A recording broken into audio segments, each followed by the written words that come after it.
7日之后，我北狄勇士将在大夏都城立擂，战绩断你武道脊梁。这帮蛮夷小丑竟敢跑朕家门口挑衅，真当我大夏无人吗？陛下，北狄所图者大，恐怕不止寻衅比武，两国在边关久持不下。他们此时设擂，用意昭然若揭。一旦我们落败，军心士气必受重挫，战场形势也会陷入被动。但大夏以武立国，若避而不战，只会贻笑天下。到那时，他们必然四处张扬，说大夏怕了他们北狄藩邦，这同样会动摇军心。所以这场武必须比，而且绝不能输。蒙彻，你是我大夏第一高手，你有把握赢吗？回陛下，微臣并无把握。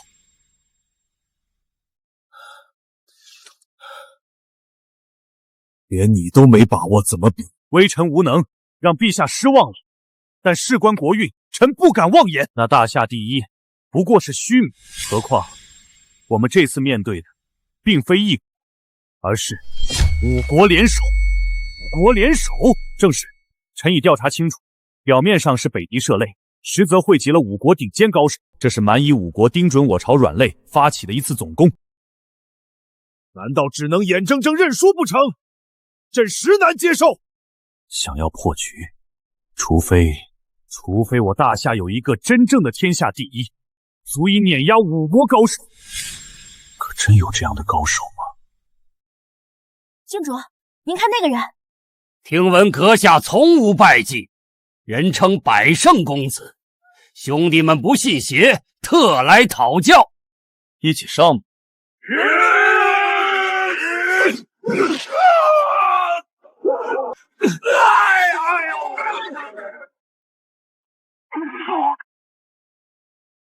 承让。这是比武还是唱戏？人人都知道是在演戏，只有那个纨绔以为是在比武。你认得他？郡主久在边关，不知京城人事。他是定远侯二公子萧绎，当年大公子痴迷武学，练功走火入魔而亡。偏偏二公子也酷爱习武，侯爷夫妇生怕他再有闪失，断了萧家香火，便找人假传功夫，又重金雇人故意输他。有钱能使鬼推磨，您看演得多卖力。不愧是百胜公子，好说好说。这个蠢材笑得还挺得意，殊不知自己才是最可笑的那个。他以为百胜公子这个称号是夸他百战百胜，实则人家叫的是百胜公子，靠摆架势得来的胜利。那几位背后还不知道怎么讥讽他呢。庄叔这钱挣得真憋屈，找死！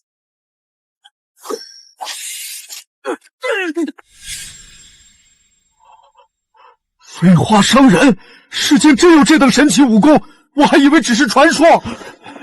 肯定是定远侯安排绝景高手在暗中保护儿子，听到你辱及侯爷，出手教训你一下，再让你嘴贱。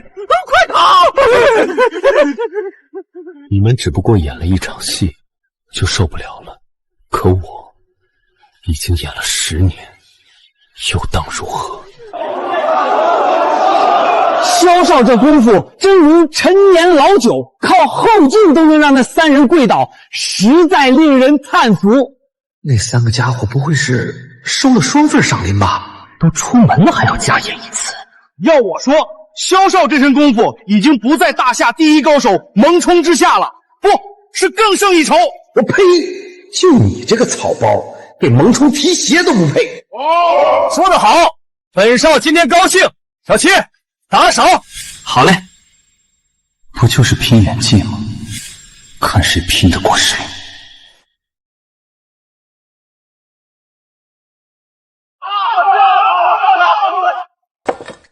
难怪大夏武运日衰，在6国之中都快垫底了。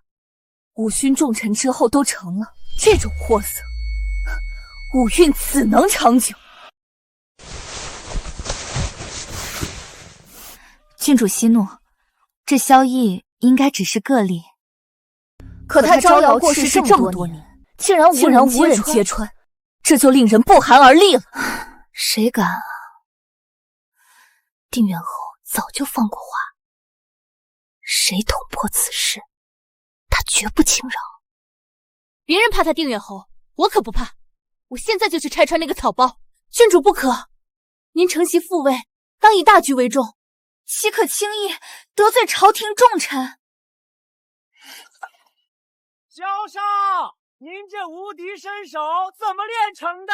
能否传授一下经验？你们知道了也没用，天赋、努力、机遇，缺一不可。真想亲眼看着这个家伙被打回原形。天赋、努力、机遇，缺一不可。真想亲眼看着这个家伙被打回原形吗？找萧逸麻烦的人，这不就来了？这个人又是谁？镇北侯之子裴少峰，论家世和萧逸旗鼓相当。看他这架势，还真是冲着那个草包来的，所以我才觉得有点奇怪。两位侯爷虽然不默，但并没有撕破脸。他若当众揭穿萧逸，两家岂不是结下了死仇？少爷，您得三思啊！定远侯可不是好惹的。放屁！他爹定远侯不好惹，我爹镇北侯就是好惹的。井水不犯河水的事，少爷您何必钻这个牛角尖？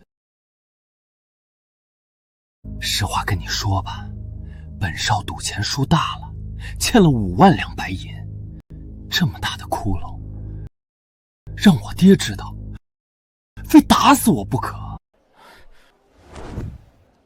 这么一只大肥羊，不用他填坑就太可惜了。我要和他比武，赌5万两，不，10万两。这么一来，不但能填上窟窿，还能大赚一笔。可是侯爷交代过我，大事要向他通风。赌注分你一成，可以闭嘴了吧？少爷圣明，这不是钱的问题，而是我早就看不惯那个草包了。不给他点教训，他还真以为自己是高手了。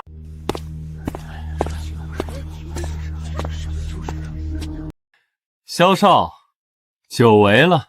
我当是谁？这不是进阶虎裴大少吗？早就想找萧少切磋，又怕萧少不敢应战。我百胜公子，什么高手没打服过，会怕了你？敢加彩头吗？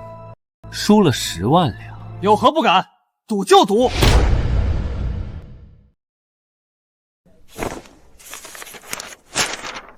爽快，签字画押，立约为证。不能签啊，少爷！为何不能？你觉得我打不过他？打得过才见鬼！可我哪敢说破呀？你非剥了我的皮不可。10万两啊！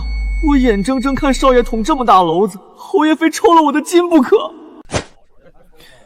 你也想分一杯羹是不是？行，等银子到手，分你一半。这下更说不清了，我太难了。大功告成，发大财了，发大财了！看这意思，不像做戏啊，难道要动真格？废话，裴少是什么？怎么会配合别人演戏？这个假高手，真草包，要彻底现形了。看他以后还有什么脸做人？对呀，这就叫天作孽犹可救，自作孽不可活。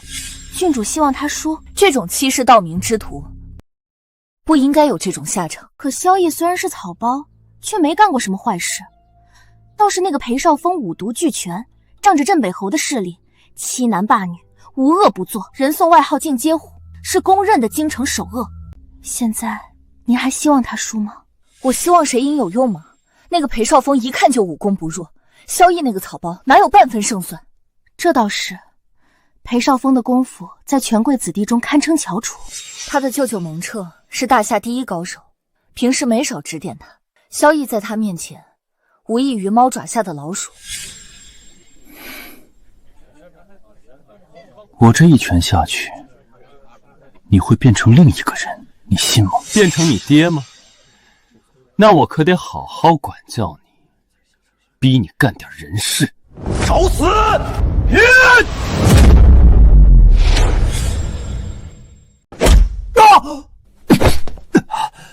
怎么样？你只是拳头比我硬，又不是功夫比我精。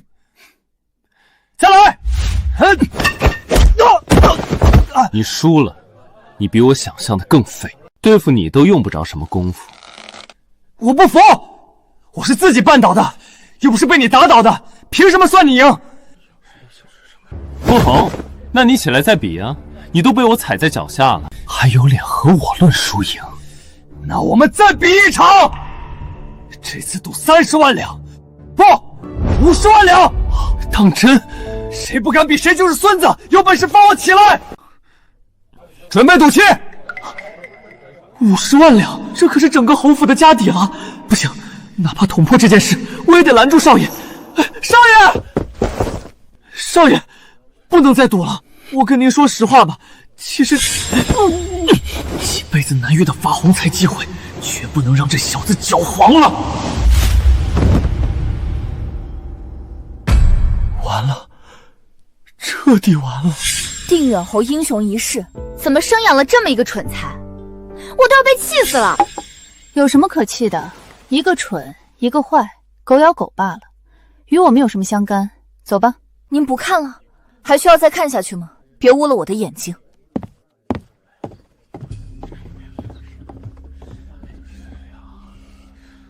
这下把定远侯府都掏空了，我爹从此就能压对手一头。不知道他会怎么夸我这个好儿子。少爷，说好的一场，您可不能反悔啊！哼，算你小子运气好。刚才那一拳只是把你打退，这一拳我要把你打飞。飞！想飞，那就飞远点。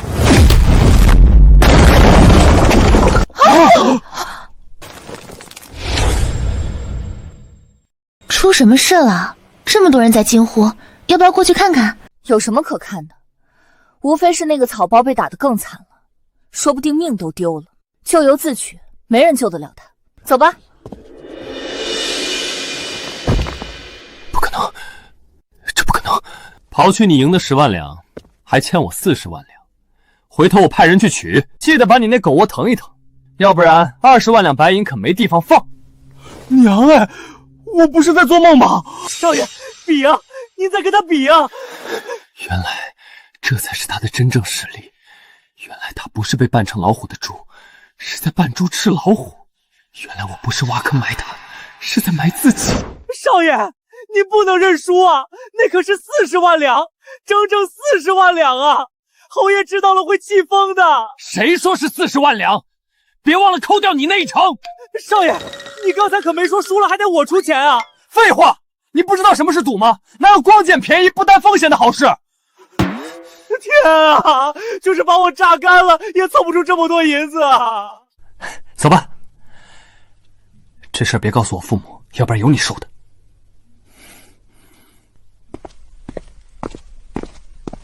怎么回事啊？我都被整糊涂了。这还看不出来，裴少也在配合他演戏呗。那一拳的效果也太假了。裴少比刚才那3个人还会演，还故意输了一场，这就叫先抑后扬吧？可是，镇北侯的儿子也会被钱买通？这你就不懂了。我可是听说了，裴少爷欠了赌坊5万两银子，5万两啊！要你陪着演个戏就给5万两，你干不干？蒙彻，比武之日将至。你找到比你更强的高手了吗？微臣遍寻朝野，始终一无所获。只有一位旧识，昆仑侠燕峰，武功不在微臣之下。若我2人联手，把握会大一些。但此人5年前便不知所踪，微臣也无处寻找。那可怎生是好？这一仗大夏输不起，倘若比武落败，雷及边关战士，后果不堪设想啊！臣愿拼死一战，纵是粉身碎骨，也会守住大夏最后的尊严。朕要的不是你死，是赢。尊严从来只站在胜者那边，若不能胜，纵是万死，又有何用？臣知罪。舅舅，我遇到麻烦了，您一定要帮我。我告诫过你多少次，不要仗势欺人，横行无忌，否则迟早会有人教训你。你什么时候听过？现在吃亏了吧？要我说，完全是咎由自取。如果只是我自己吃点亏，那也就罢了。现在是我比武输了50万两银子，整个侯府家底都得搭进去。您看在我过世娘亲的份上，也不能见死不救啊！50万两，你这混账，输给了谁？定远侯之子萧绎。什么？那个京城头号假货草包，你怎么可能输给他？论真功夫，10个萧绎也不是我对手。但这小子给我设套，暗中服下高手，不露面打伤我，在场者都以为是我输了，我有100张嘴也说不清啊！记住，这是最后一次。萧绎，就算你有点真功夫，在我舅舅面前也狗屁不是，等着受死吧。这些日子，我总是忍不住去想，我们为了护义儿周全，硬生生将他这样一个武学奇才打造成世人眼里的假货和草包，究竟是对是错？世事难两全，事情已经这样了，你又何必患得患失？你对外的理由是为了保护义儿，不让萧家绝了香火，但我和你夫妻多年，最了解你不过。你戎马半生，心系山河，岂会有此执念？我知道你做这一切其实是为了我。我自幼就有心疾，受不得刺激。玉儿突然离世，我几乎丢掉半条命，卧床半年才缓过来。你是怕义儿再有闪失，我承受不起。你这么说就见外了，夫妻一体，又何分你我？娘亲大人，您可知道我为了您也不容易，整整演了10年戏啊！大哥当年的嘱托，我一刻也不敢忘记。这是什么？这是5级神殿的地址，深藏在一处地宫之中。你根据这张地图就能找到。大哥，你找到传说中的5级神殿了，太好了！据说5级神殿汇集全天下武学秘籍，是无数武者梦寐以求的圣地。古人说祸福相依，一点都没错。如果不是找到了神殿，我也不会练功贪进，结果走火入魔，落得如此下场。大哥，你从来不是不懂节制之人，为何会走到这一步？因为大夏武学衰微，已经远远落后于其他6国。我也是急于求成，想重振大夏武魂，却忘了欲速则不达。你武学天赋远胜于我，将来定神大有所成。大夏武学的未来系于你一身。我记下了。但你一定要以我为鉴，循序渐进，切记切记。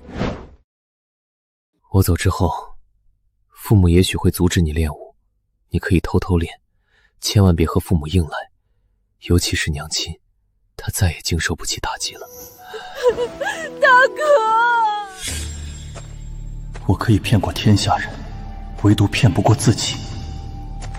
这一身惊世武活，如果只能彻底埋没，落个草包之名，练来又有何用？站住！你是蒙彻，大夏第一高手，禁军统领蒙彻。我从来不敢自居什么第一高手，但也不是什么人都配跟我交手的。那个暗中助你的高手在哪儿？我只想会一会他。是裴少峰告诉你的吗？你被他骗了，他是败在我手里的，我不需要任何人暗中相助。你跟别人装装逼也就算了，在我面前就省省吧。武学一道，讲究气血贯通，内劲绵长。你呼吸虚头散乱，眼神空茫无惧，哪有半点武学根基？蒙统领所言，不过是凡俗武学的粗浅之道。殊不知武学的最高境界是藏锋于无形，手着于万象。你以管窥天，又怎知乾坤之大？别以为你是定远侯之子，我就不敢动你。再敢大言欺人，我让你永远闭嘴。很好，那就让我来掂量一下，你这个大夏第一高手究竟几斤几两？哼，我蒙彻大好男儿，跟你这种虚妄之徒交手，实为生平之耻。你不是为这张赌气而来的吗？那我们不妨也赌一把，只要你能把他从我手里夺走，这笔账就算消了。如果你夺不起呢？任由处置。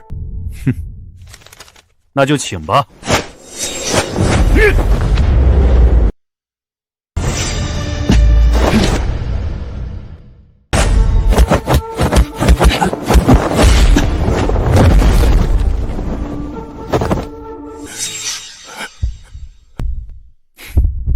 你太弱了。他武功竟如此之强，隐藏竟如此之深。守八荒之境，为九重之安。蒙统领想无愧于这10个字，你还得再下点功夫。我的腰牌何时被他取走，竟然毫无决绝。他若想取我性命，我有10条命也交代了。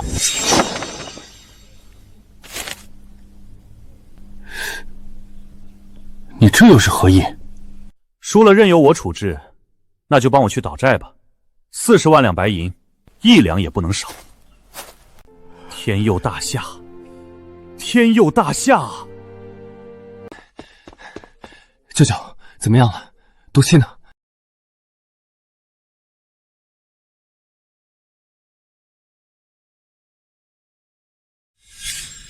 舅舅，您这是何意？我不是来还你赌气的，是来向你追债的。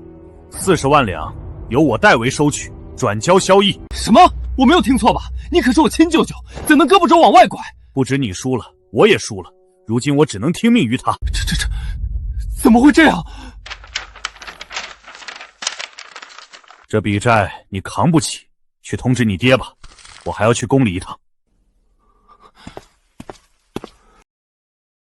恭喜陛下，贺喜陛下！我大夏有此高手，这次比武对决定然稳操胜券。当真？当真。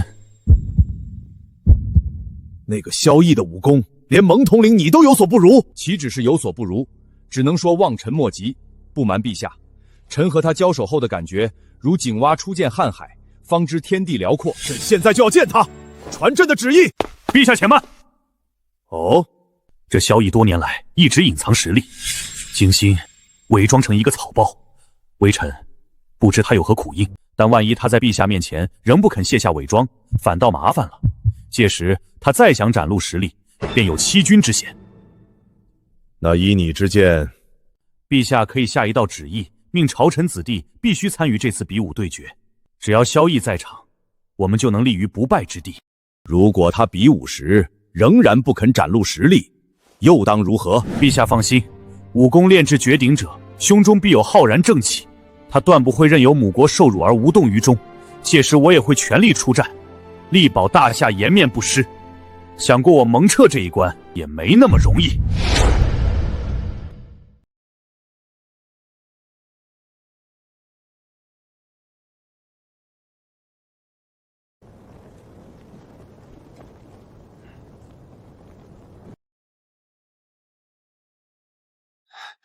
爹，闭嘴！别叫我爹！你这个败家子！比武对决现在开始！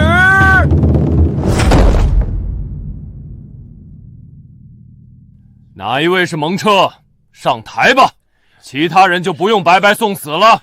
爹，您听我把话说完。你想打这头一战？若能取胜，就是首功一件。你有把握吗？自然有，我苦练武功10余载，等的就是一鸣惊人的这一天。如果我能一路打到底，把那些番邦高手全收拾了，岂不是立下不世之功？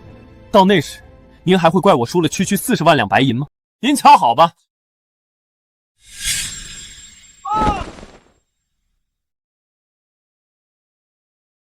区区番狗也敢挑战我大夏武学，今天小爷就给你点教训。不愧是我大夏年轻一辈中的翘楚，气势上就压倒了对方。他比那个番邦高手差了至少2重武技，上去纯属自寻其辱。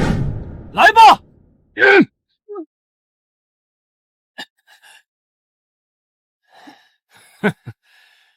这就是你口中的大夏武学？笑死老子！就算你赢了吗？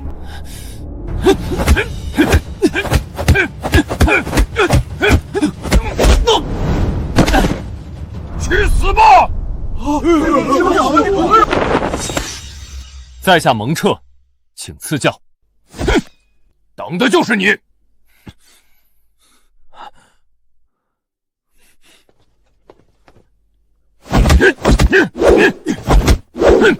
第一个上台的北狄人就逼出了咱们的底牌，形势不妙啊！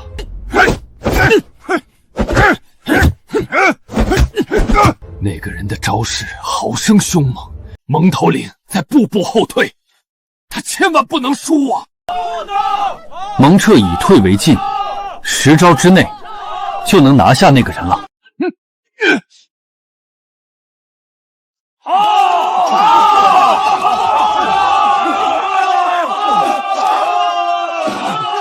师傅，弟子无能，请您出手。师傅，他师傅也来了。徒弟已如此厉害，他师傅该何等强大！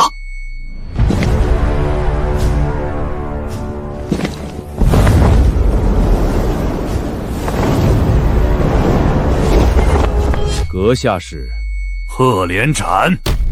赫连斩，7年6国第一高手，他不是10年前就隐退了吗？听说自他隐退之后，6国就再无公认的第一高手。难怪北狄敢挑衅大夏，他们连这个老妖怪都请出马了，我们哪有一丝一毫的胜算？这老家伙武境不低，蒙彻远非其敌。至于6国第一高手吗？我只能说，山中无老虎，猴子称大王。失敬，蒙彻，你武功不差，但在我手底下过不了10招。你如果识时务，不如直接认输，省得麻烦。大夏只有死战到底的武士，没有不战认输的懦夫。请。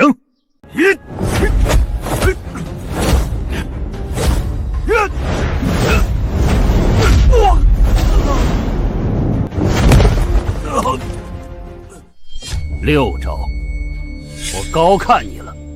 这就是大夏第一高手，太令我失望了。有谁不服，尽管上台。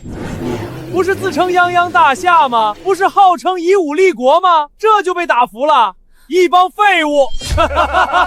武场上是废物，战场上更是废物，不如早日纳贡称臣，乖乖给我们北狄人当奴隶。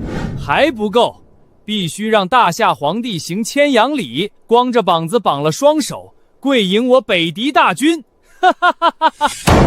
区番邦小丑，竟敢如此放肆！只恨我大夏武学凋零，竟无一人能挫其气焰。朕实在愧对列祖列宗。陛下，我们还没有输，还有一张底牌。朕也是被气糊涂了，朕这就下旨。陛下，臣保举一人，或可与赫连斩一战。何人？定远侯之子萧绎。这老狐狸够阴的，逼我上台送死，那笔赌债就没苦煮了。果然姜是老的辣，我爹这一手才叫杀人不见血。萧绎武功出众，生平未尝一败，人称百胜公子。臣虽不知他能否打败赫连斩，但这是我大夏唯一的希望了。不行，我要向陛下禀报实情，义儿根本不会武功。这话谁都可以说，唯独我们不能，否则皇上势必以为我们是不想让儿子涉险，我们也很难解释得清。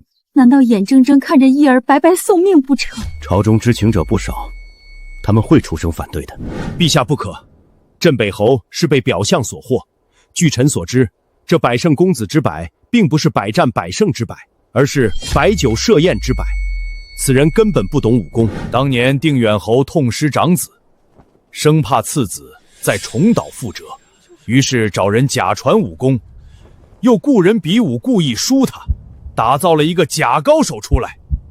此事路人皆知。我们虽然输了2场，但比武较技本就有胜有步，大不了卧薪尝胆，将来找回场子。但如果让一个不会武功的人代表大夏，在台上出怪露丑，岂不是被天下人耻笑？蒙彻，你不会是搞错了吧？咱们已经输得够惨了，朕可不想丢更大的脸。陛下放心，微臣敢以性命担保。传萧绎上前回话。圣上口谕，萧绎近前回话。萧绎，有人说你是百战百胜的高手，有人说你是只会摆摆姿势的假货，你自己怎么看？陛下明鉴，我的功夫比真金都真，比秤砣都实，如假包换，童叟无欺。你可敢与赫连斩一战？就他，3息之内必取其首级。如今骑虎难下，也只能赌一把了。朕命你即刻与赫连斩一战，力挫北狄气焰，扬我大夏国威。遵旨。陛下三思，朕意已决，不必多言。陛下病急乱投医，让一个不会武功的草包去对决6国第一高手，简直是贻笑大方，整个大夏都会为之蒙羞。那场面，老夫想都不敢想，不知那帮蛮夷会怎样嘲笑我们。蒙统领还有脱身自保的能力，他上去只有死路一条。可怜定远侯苦心护子，反倒害了儿子性命。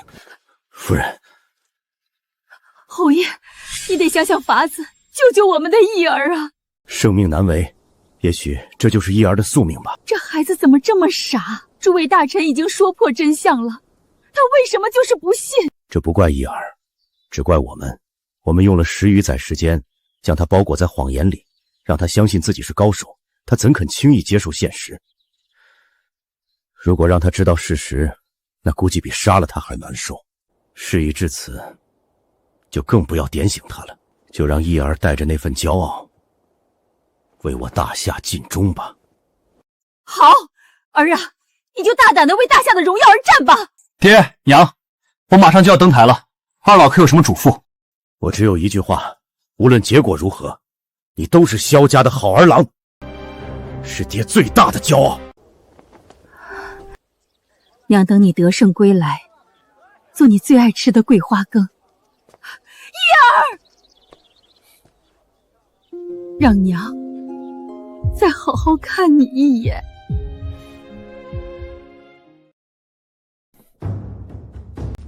你脚步虚浮，眼神涣散，一看就不会武功。你们大夏武界是真的没人了，还是故意拿一个草包来羞辱我？对付你足够了，你还不配跟我对决。狂龙卷，传说中的狂龙卷。听说狂龙卷是鹤连斩最强杀招，当年曾一击毙掉10位宗师。能死在这一招下，也算这个草包的造化。这下成了。想拿我裴家的钱，也得看你有没有那个命。天作孽，犹可救；自作孽，不可活啊！蒙彻，他接得住吗？这一招威力太大，臣也难以预料。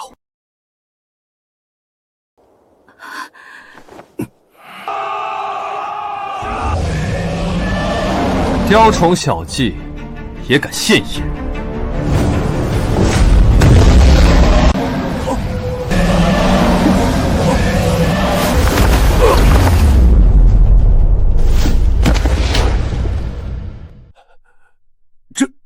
这怎么可能？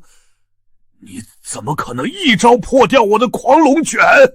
一条池子里的泥鳅，扑等出一点水花，也敢妄称什么狂龙卷，简直让人笑掉大牙！这，老夫是眼花了吗？难道是在做梦？掐一下，看会不会疼？果然不疼。啊！王尚书，你掐我做甚？你不是说这小子是个草包，你输给他是遭了高手暗算吗？说，到底怎么回事？我哪知道啊？他怎么会这么厉害，连鹤连斩都接不了他一招？好一个萧逸！蒙彻，你果然没有看错人。臣只知道他武功深不可测，但也没想到能强到这般境地。义儿，我的义儿，他竟然……夫人，你看，我们的义儿，他胜了！这是真的吗？不，这不是真的！我鹤连斩一生所向无敌，横扫6国高手，怎么会输？那是因为你没有遇到我。小子，我承认你是我生平未遇之强敌，但你也别得意的太早，想胜我鹤连斩的人还没有生出来。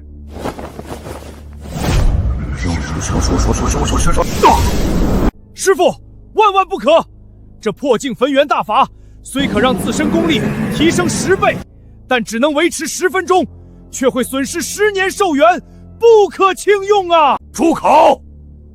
我若不能血洗今日之耻，苟活于世又有何用？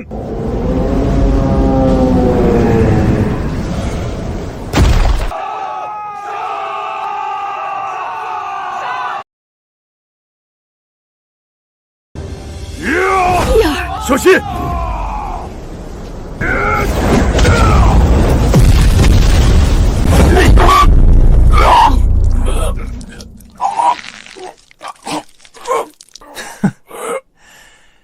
泥鳅功力提升10倍，也不过是条活鳝，又能翻出多大水？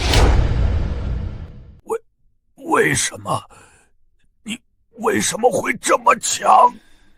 因为我传承的是大夏武魂，你们蛮夷那点粗浅功夫，连皮毛都算不上。刚才一群狂犬吠日，一个比一个叫得欢，现在怎么都哑巴了？有胆子上台来，我教教你们怎么做人。哈哈哈哈！痛快，痛快！朕自即位以来还没有这么痛快过。大夏有萧爱卿这种人才，就算天塌下来，朕又有何惧？老夫有眼无珠，竟将麒麟当从犬术，险些成为误国罪人。惭愧，惭愧！可见流言不可信，今日方知何为真人不露相。等萧绎下台，我定要负荆请罪，弥补先前的不敬之过。我到现在还感觉像做梦一样，叶儿怎么会有如此神奇的一身武功？难道他早就识破了我们设下的骗局？这些年是他在演戏给我们看。也许从一开始就是我们错了。叶儿身体里流着你的血，注定应该成为一个大英雄。幸好他没被我们困住，还是一飞冲天了。既然不敢应战，就主动认输，向我大夏俯首称臣。我喊3个数，3、2、1，少要猖狂！真当我番邦无人不成？取你性命的来了！你们这些蛮夷还要不要点脸？不敢1对1的打，竟然以多欺少，4个打1个，这算哪门子比武？闭嘴！我们4兄弟向来是联手作战，你们大夏也可以再派3个人上来，派多少人都可以，来多少杀多少。这帮蛮夷当真无耻之极！那4人分明是南蛮、东夷、西柔5岳镇国高手，哪是什么兄弟？这4人武功如何？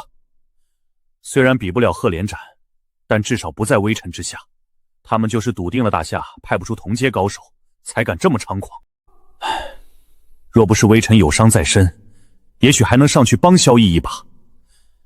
现在若让其他人上去，功力相差太大，只能是帮倒忙。小子，只要除掉了你，大夏就再无倚仗，准备受死吧！刚才我已经展示了大夏武魂，现在我想换一种方式，以文对武，让你们看一看我大夏的魂魄。陛下，我想向您讨要4样东西。什么东西？我大夏发明文符4宝，笔墨纸砚。蒙彻，这以文对武是什么笔法？这笔墨纸砚又如何抵御诸般武器？回陛下，臣也闻所未闻，但萧绎敢这么做，必定有把握，陛下不必担心。来人，赐文房4宝，上笔墨纸砚。这萧绎是不是过于托大了？笔墨纸砚终究是文人雅物，怎能挡得住刀枪利器？年轻人终究是沉不住气。以我之见，应该稳妥起见，直接拒绝这种1对4的比武，以免给对方可乘之机。诸位，要我说，咱们还是少说多看，免得再被打一次脸。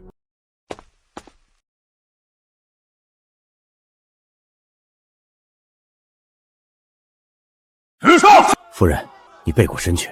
不，我相信我的义儿，他一定能赢。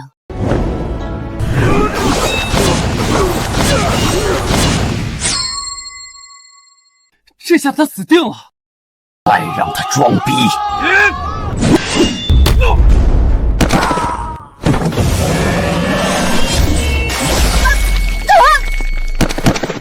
给我破！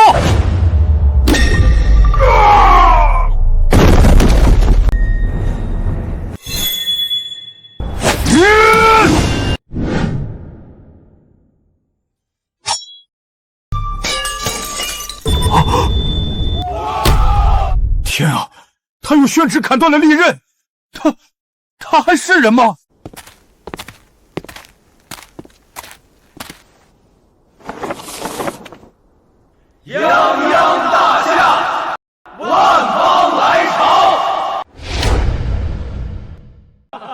泱泱大夏，万邦来朝，大夏将兴，天降奇才。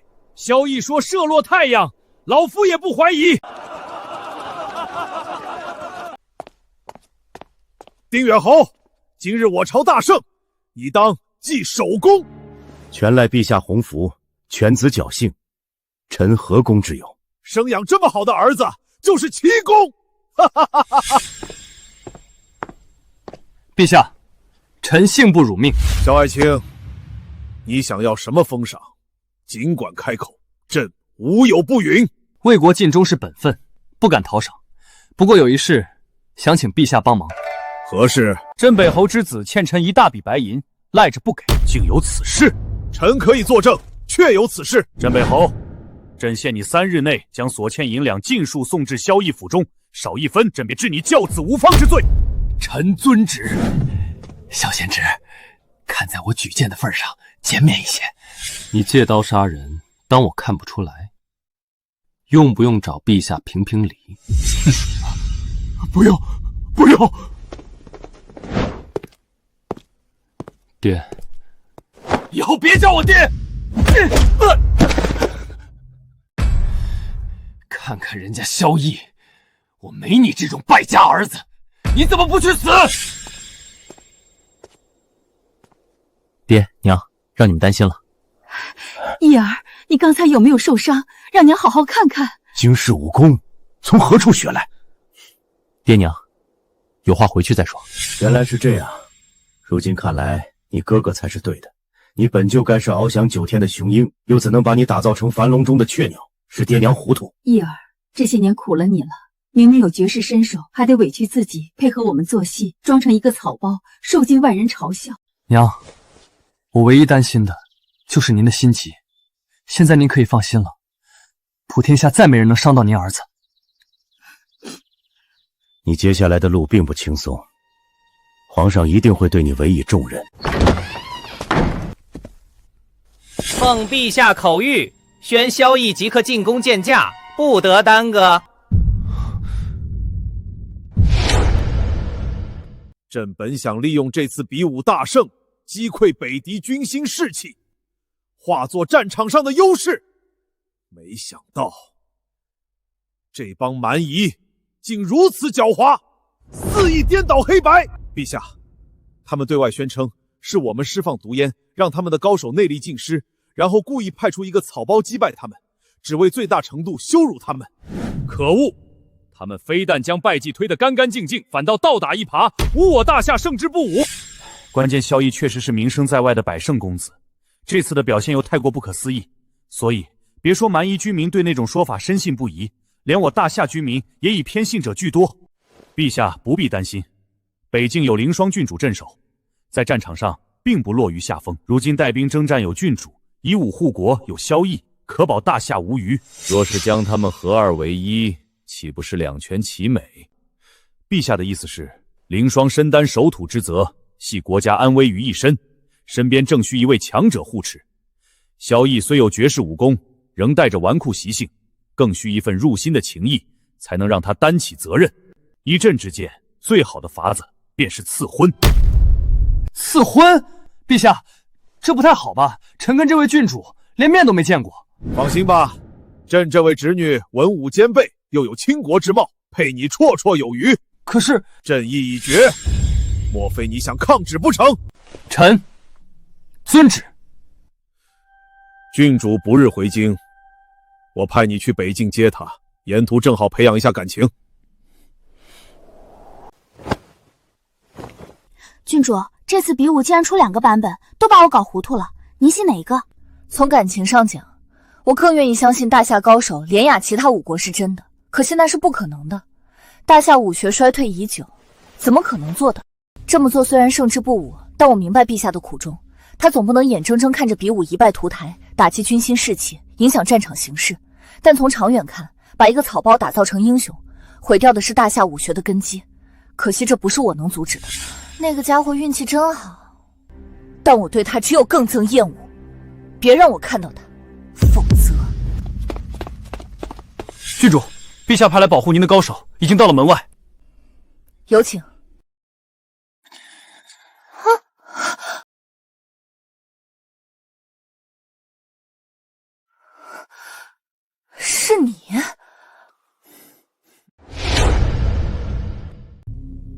郡主见过我？鼎鼎大名的百胜公子，还有不认识的？那样最好，我就不用做自我介绍了。有我在，郡主大可放心。沿途不管遇到什么危险，我都会保护郡主的。你保护我，就怕到时候还得我保护你。郡主，你什么意思？难道没听说过我力败5国高手，扬我大夏国威的事迹？碍于陛下的面子，比武的事我本来不想点破，但你非要自取其辱，那就怪不得我了。这么说，你是不信了？岂止我不信，全天下有眼睛的哪个会信？陛下为了大局，只能被迫走这一步险棋。你倒真把自己当成拯救大夏的绝世英雄了，你就一点都不脸红吗？脸红？我为什么要脸红？也是，当了这么多年百胜公子，脸皮早就练得比城墙都厚了。陛下能选中你，倒也算物尽其用。要拿一个草包来羞辱对手，你是最合适的人选。郡主，有点过了。我这也是为他好。北境不比京城，敌人近在咫尺，没人会陪他演戏。如果还是这么不知天高地厚，只会白白送了这条小命。我劝你还是从哪儿来回哪儿去吧。知道待在我身边有多危险吗？据我收到的线报，北狄在战场上讨不到好处，很可能孤注一掷对我动手暗杀。正因如此，陛下才会派我来，让我沿途保护你啊。就你这身手，我帐下随便一名小兵都能取你性命，还大言不惭要保护我，可笑。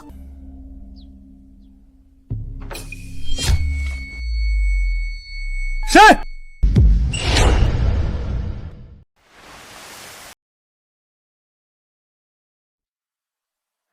少在这故弄玄虚了，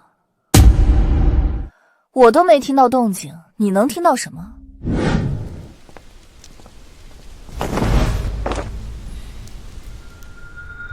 这不是偷听的那个人吗？看样子身手不弱。阁下是谁？拦住我有什么事？你不用管我是谁，记住，以后对郡主放尊重点。你喜欢郡主啊？这与你无关，你只需要记住我的话。如果我不听呢？燕某是草莽中人，可不管你是不是皇帝派来的，你最好别挑衅我。你凭什么以为吃亏的一定是我？你一个纨绔，自小长在富贵屋里，想必也没听过昆仑侠燕风的名字。但蒙彻你不会不知道吧？我曾经和他交过手，100回合后才一招落败。哟，败了呀？听你这语气，我还以为是你赢了呢。如果我告诉你，蒙彻拱手荆棘，肩负重责，我是不想打击他的自信，故意让他一招呢。你想说自己才是天下第一，直说就行了，绕那么大弯子干嘛？燕某对这些虚名没兴趣，我只想让你知道，你若再敢对郡主不敬，谁也救不了你。我偏要不敬，你又待怎么？我非要找打，那我就成全你。真当我萧逸是谁都能捏的软柿子了？今天不把你打出屎，算你拉得干净的。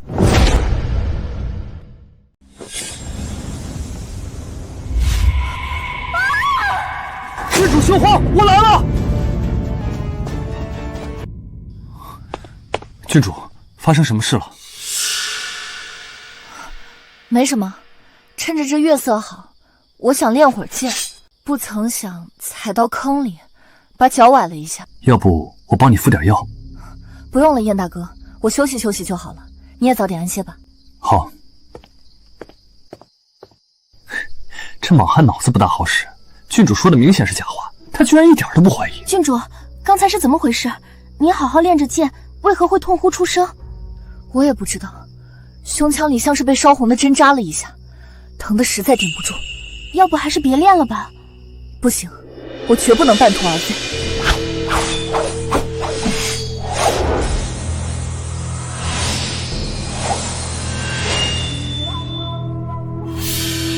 他这练法完全不对，怎么透着一股邪力之气？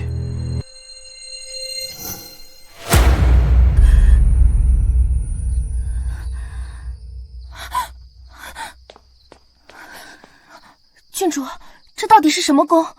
我感觉不对劲。半年前，我遇到一位世外高人，武功之高，为我生平仅见。他就是传说中的5级神殿主人。我苦求他传授功夫，才从他手里得到了这本天玄神功秘义。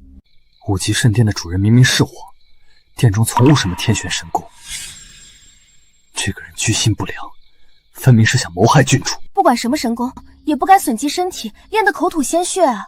这个人会不会是想害你？他想杀我，易如反掌，又何必多此一举？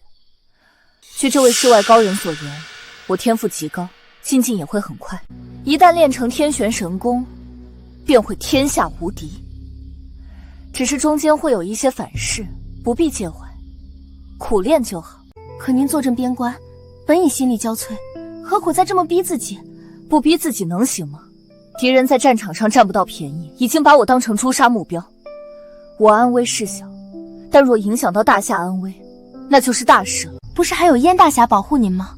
我就是不想欠他太多，他又不是朝廷的人，我既无心于他，就不该把他的卫护当成理所当然。郡主，我扶您回去安歇吧。这个母老虎虽然凶了点，当老婆万万不可。但这份为国为民的担当，可比朝堂上那些只会高谈阔论的大老爷强上100倍。为了大夏，我也得护他周全。郡主，你看。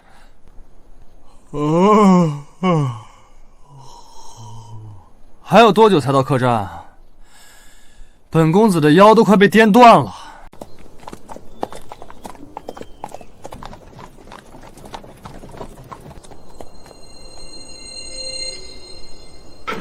停！陛下，这就是你派来保护我的人。郡主，燕大侠呢？不会有事耽搁了，没跟走吧？放心吧，哪怕天塌下来，他也会在暗中护我周全。这些年，他何曾出过差错？唉，那个萧逸能有燕大侠的一半就好了。他配跟燕风比吗？别这么侮辱燕风。是，奴婢知错了。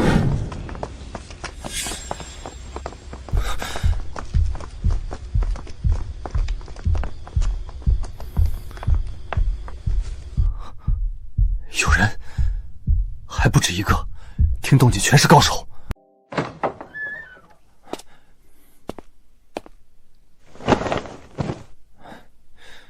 那个燕风不是跑江湖的老手吗？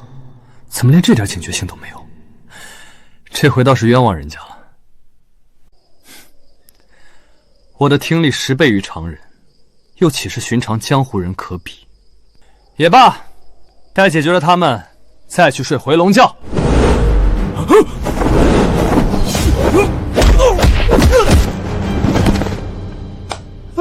搞定，回去睡觉。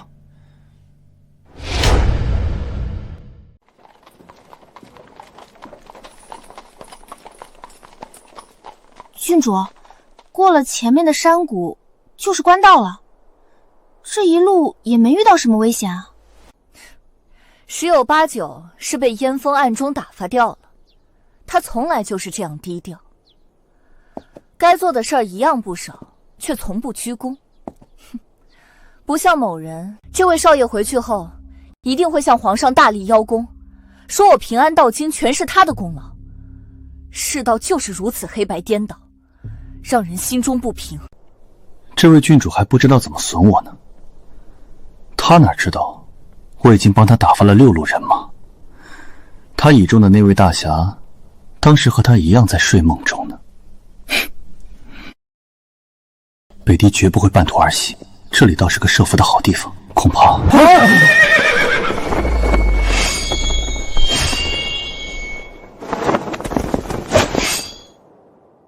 上！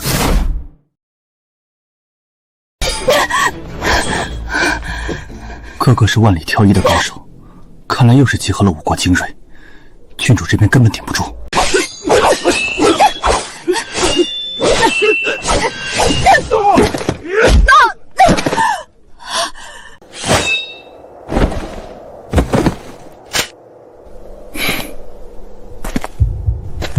郡主，你且退在一旁，把这些臭鱼烂虾交给我。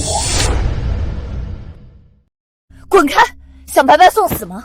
我都自顾不暇，你还来添乱，上一边待着去。好心当成驴肝肺，行，你厉害，交给你。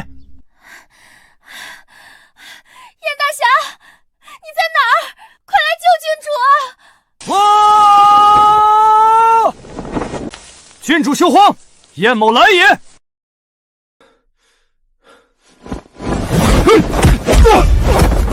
这帮人有备而来，早就把郡主身边人研究透了。4人论单打独斗，都比燕峰逊了一筹，但联手结阵，就能轻松压制他了。完了，这下彻底完了！凌霜郡主，明年的今天就是你的忌日，这就是和我北德作对的下场。就这么死了，是不是太可惜了？对呀，不如先奸后杀，哥几个轮流爽一把，能和金枝玉叶的郡主快活一回，也不枉做人一场。你们敢！都什么时候了，还在摆郡主的威风？我先来！你们这帮混蛋，不得好死！你们敢碰郡主一下，我燕某发誓，天涯海角也要取你们性命，将你们挫骨扬灰。还是担心一下自己吧。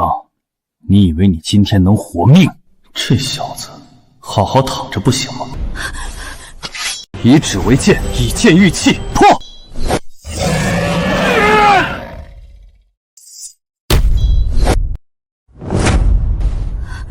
终于装不下去了。他现在知道了吧？他眼中的草包是超出他想象的高手。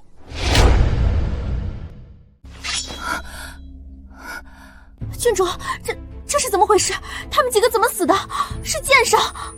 郡主，他们死于剑伤。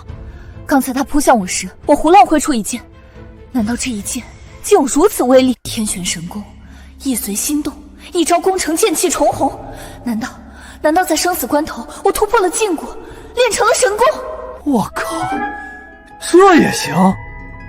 我再来试试。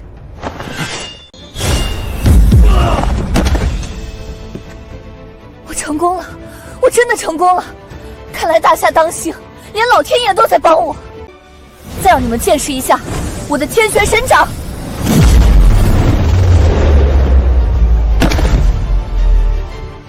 郡主，你太棒了！还有呢，看我天旋神腿！我好难。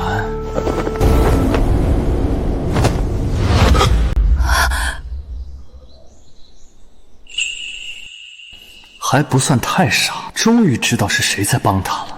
这下该哭着来认错了吧？其实呢，你也不必过于……我在前方浴血杀敌，你在后面效仿我取乐，你觉得这很有意思？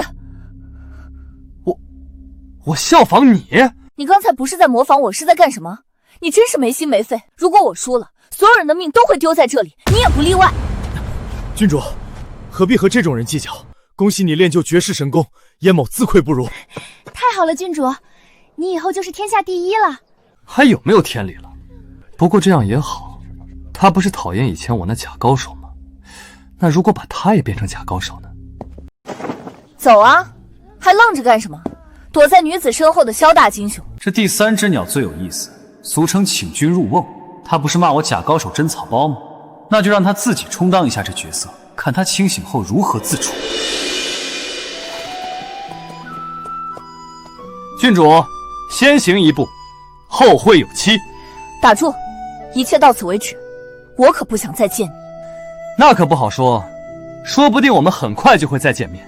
我没法保证不再见到你，但我凌霜在此发誓，此生绝不跟你再打任何交道。列祖列宗保佑，让这个母老虎聚魂成功，让我逃过此劫。双儿，你镇守北境，劳苦功高，但也因此耽搁了终身大事。朕一直记挂此事，想为你密以家训。蛮夷至今未平，边境烽火不息，儿女情长之事，臣无心顾及。守土卫国固然重要，终生大事亦要兼顾。朕为你选的这位家婿，可是万里挑一、可遇不可求的良配。朕就怕下手晚一步，他就被别人抢走了。不知此人是谁？定远侯之子萧绎。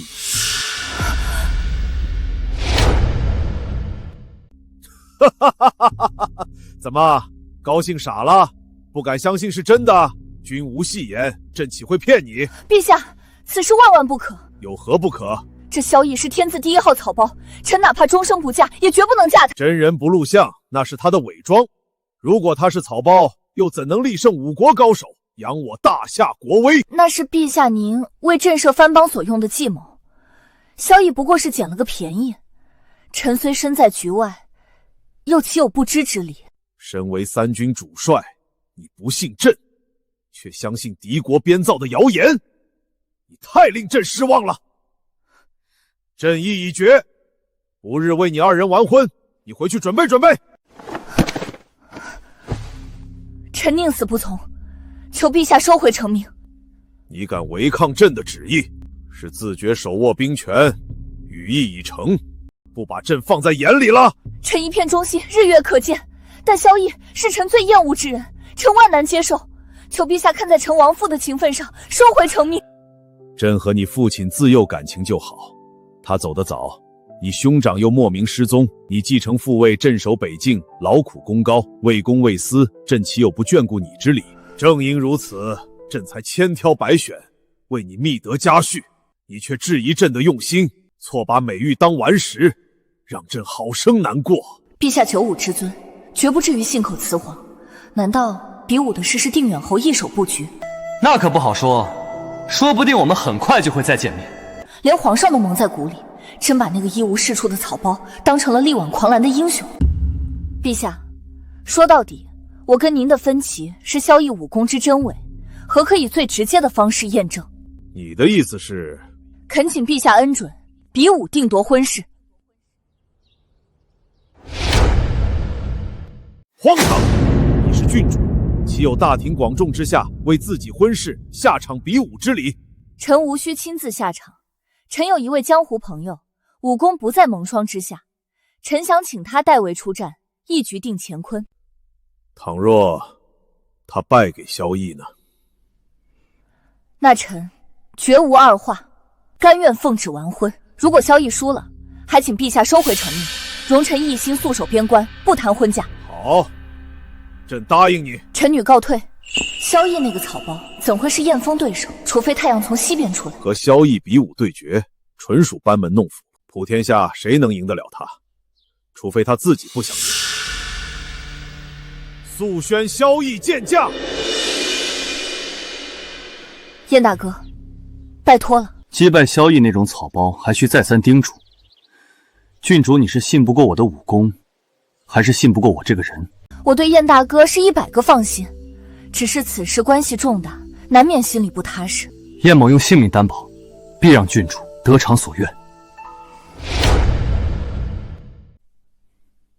什么？许胜不许败？陛下，这有点不讲理吧？比武哪有稳赢不输的道理？少给朕打马虎眼！只要你不作假，就绝不会输。你是不是不想娶郡主，又不敢抗旨？陛下火眼金睛，什么都瞒不过您。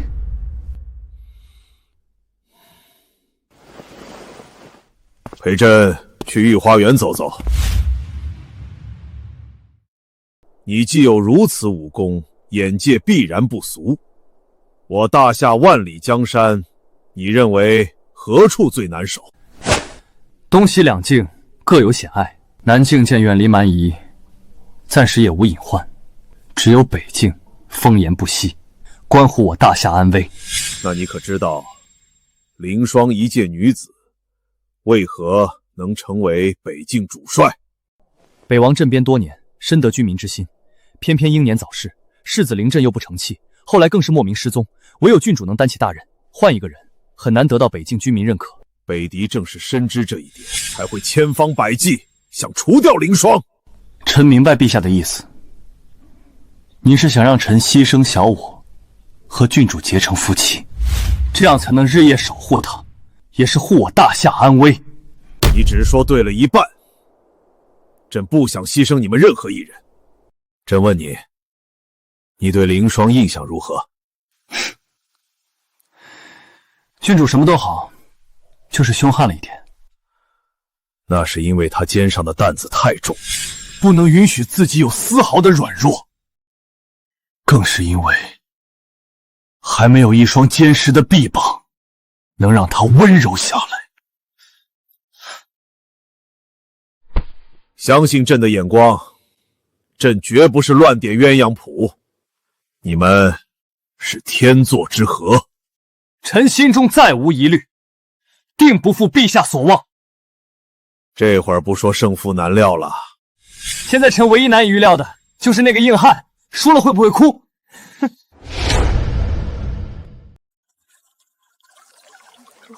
怎么会有这么多人观战？是我派人放出风去的。见证者越多，陛下越难食言。这个草包终于要现形了，我等这一天很久了。郡主放心，我不会手下留情的。吾辈苦练武功，刀头嗜血，九死一生，还比不了一个欺世盗名的纨绔，这算是哪门子道理？我今日定要替江湖上的朋友讨个公道。很好，你大胆去做，我为你兜底。这个傻郡主恨不得把全天下人都找来，自以为是在堵死陛下的退路，殊不知是在作茧自缚。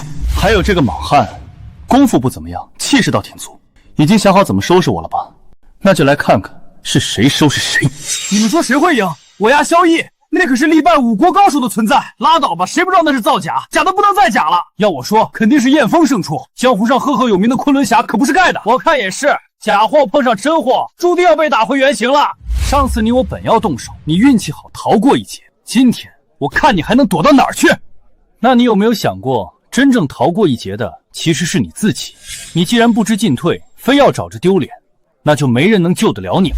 斗嘴如果有用，谁还会去练功？过了今天，我看你还怎么招摇撞骗。有没有可能，不是我倒下，而是你醒来，从你的江湖迷梦里醒来？那就试试看吧。我的娘哎，还没有出拳，已经有如此威势，我连气都喘不过了。这才是真功夫。那个草包要倒霉了，不死也得脱层皮。你们看，那个草包还在扇扇子呢，他不会是装高手装傻了吧？郡主，我怎么感觉他连招架之力都没有？这一拳不会要了他小命吧？萧逸，这是你自找的，怪不得我。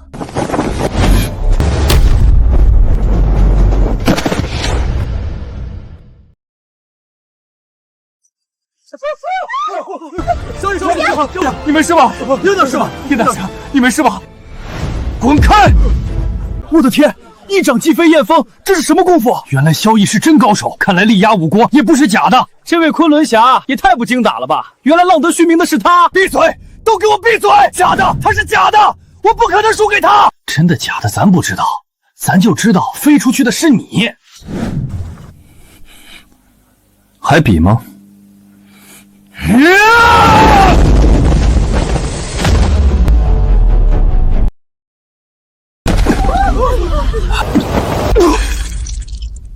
不可能，这绝对不可能，一定是有什么地方搞错了。他现在应该明白了吧？他最看不上的那个草包，才是一路护他周全的高手。郡主，这到底是怎么回事？我看得清清楚楚，燕大侠离萧逸还有很远，就被他一掌击飞了。他真有这么厉害？画龙画虎难画骨，知人知面不知心。没想到我最信任的人，把我坑得最惨。您是说？说吧，定远侯给你了什么好处，让你这般出卖我？我靠，这位郡主对我是草包的执念到底有多深啊？宁肯怀疑自己最信任的人出卖他，也不愿意相信是自己看走眼。这位燕大侠才叫出力不讨好，活该！郡主，你怀疑我？不是怀疑，是确定。要不然你解释解释，堂堂昆仑侠是怎么一招输给一个草包的？定远侯答应了你什么？是权位还是金银？这些我也可以给你。你为什么要出卖我？为什么？我没有，我真的没有。难道是武功秘籍？对你这种武痴来说，这是难以抵御的诱惑。我怎么就没有想到呢？我可以对天发誓，我若出卖郡主，天打雷劈，不得好死。我一直觉得你最强的是义气，其次才是武功。现在我才明白，你最厉害的是演技。你刚才嘴里含的是血包吧？这种鬼域伎俩，我在巨武轩就见过了。只是我真的没想到，你和那些小草一样，都是可以买通的。郡主，我护你3年，竟落得如此评价，我真不知道该说什么好了。你护我3年，却毁我一生，你让我怎么评价你？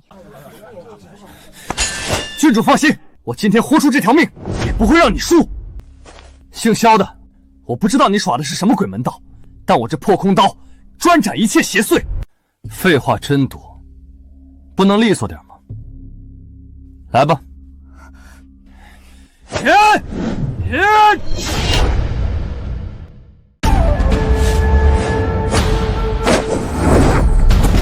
扇子，他用扇子将大刀扇飞了，这还是人吗？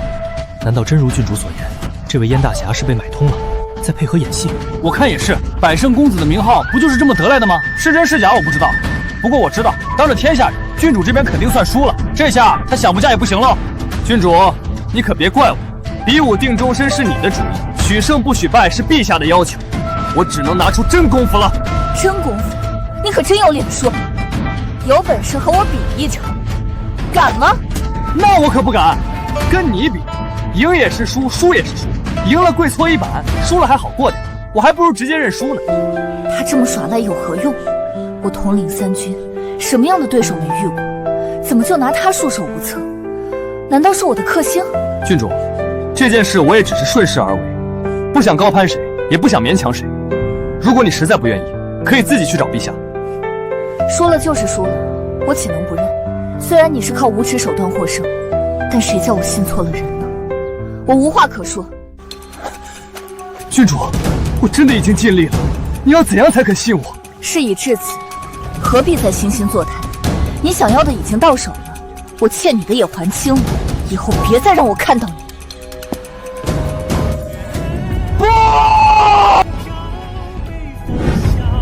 小子，你的死期到了，我一刀劈了你，看你还怎么纠缠郡主！不是吧，大哥，你要有那个本事，比武对决时战胜我不就行了？还用得着搞偷袭？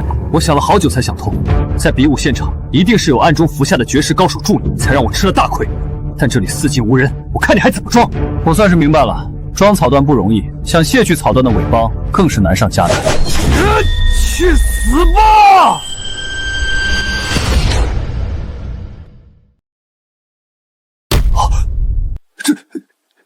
这怎么可能？不可能的事多着呢，给我睁大眼睛看好了。是真的，你竟然真有这么厉害的身手，普天下竟有如此出神入化的武功。我已经对你手下留情了，你眼中出神入化的武功，连我1半功力都不到。这么说，你力败5国高手，也并不是朝廷在造假。我大夏以武立国，助武为魂，堂堂正正，岂能干那种下三滥的勾当？5国高手技不如人，便大肆造谣，颠倒黑白。你脾气倒是挺硬，耳根子就有点软了。这种鬼话也信，让我说你什么好呢？燕某受教了。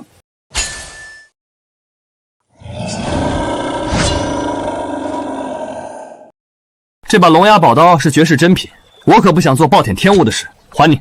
我在武学上一向自负，从来没有服过谁。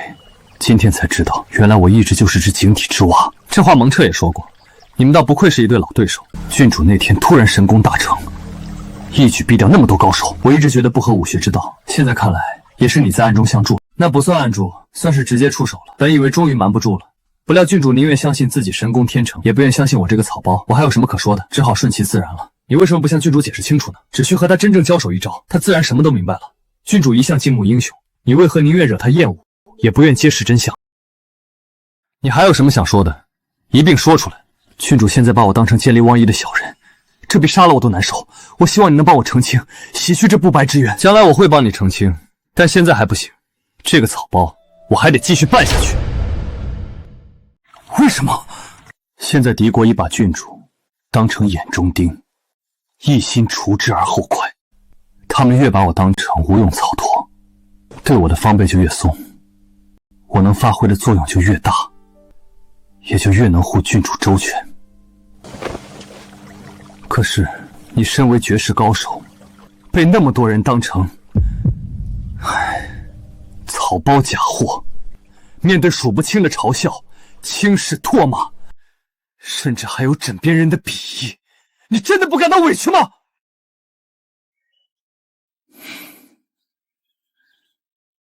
这么多年，我早就习惯了。燕某生平从不负人，今日请对萧公子心服口服。你和郡主才是良配，有你护卫郡主，我就彻底放心了。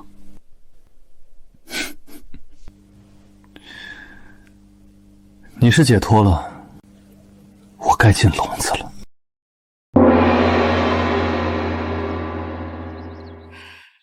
没想到咱们的义儿这么出息，能让郡主这只金凤凰飞入萧家。话不能这么说，义儿也不差，配得上郡主，能力压5国高手，普天下还有第二个吗？可我总感觉郡主并不喜欢义儿，只是生命难违，这过日子情投意合才是最重要的。放心吧，义儿连5国高手都能搞定，还搞不定一个郡主，你就等着瞧好吧。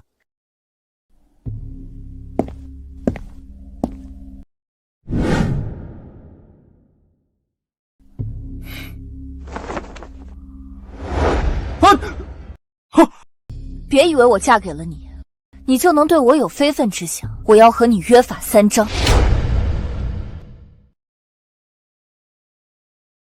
哪3章？第一，不许碰我，因为你不配。第二，我的事儿你不准干涉。第三，我们只是名义夫妻的事，不准禀报陛下。那我要是不遵守呢？你可以试试，触犯一次我打一次，人头打成猪头，你不怕丢人就行。好吧，我照单全收。不过我也有一个条件。你说。我要和你住一起。你别误会，是住一起，不是睡一起。大不了你睡床上，我睡地上。你安的什么心？我能安什么心？还不是为了保护你。真是上辈子欠了你的。哦，我明白了。你明白什么了？你也知道我练成天玄神功后有多厉害，而你自己欺世盗名，做贼心虚，觉得待在我身边最安全，对吗？放心吧，我虽然打心眼里看不上你，但打狗还得看主人，只要有我在，就没人动不了你。我谢谢你了。其实你沦落到今天这种地步，也不能完全怪你，都是定远侯夫妇惯的。既然我接手了你，就得对你这块废柴回炉另造。你要干嘛？用3个字形容你，花架子。知道你最缺什么吗？基本功。先把根基打牢了，武学之路才能走得稳，知道了吗？知道了。先蹲2个小时，别想着偷奸刷滑。以前那套糊弄人的把戏，在我这儿没戏。我容易吗？我堂堂绝世高手，在大庭广众之下蹲马步，这和白胡子老爷当众吃奶有什么区别？再坚持一会儿，省个那母老虎杀个回马枪。哟，这不是萧公子吗？可不是嘛，这是在干什么呀？哈哈哈，这么大个人了，还在练马步，我穿开裆裤时就不练了。兄弟，练晚了，回去洗洗睡吧。你们功夫不行，就是因为马步没有蹲够。像我这样一蹲20年，未必会比我差多少。我们比你差，你可真敢说？信不信我一拳能捶扁你？吹牛皮谁不会？敢不敢比划比划？那就比比呗。怎么样？不怎么样。看我的！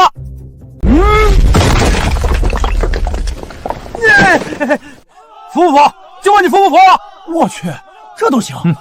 又不是我把你弄倒的，凭什么我服你？咱们比的是武功，不是嘴皮子。你要能做到我们这样，就算你赢了。来吧。跟你们一样，那这马步不是白蹲了？离远点。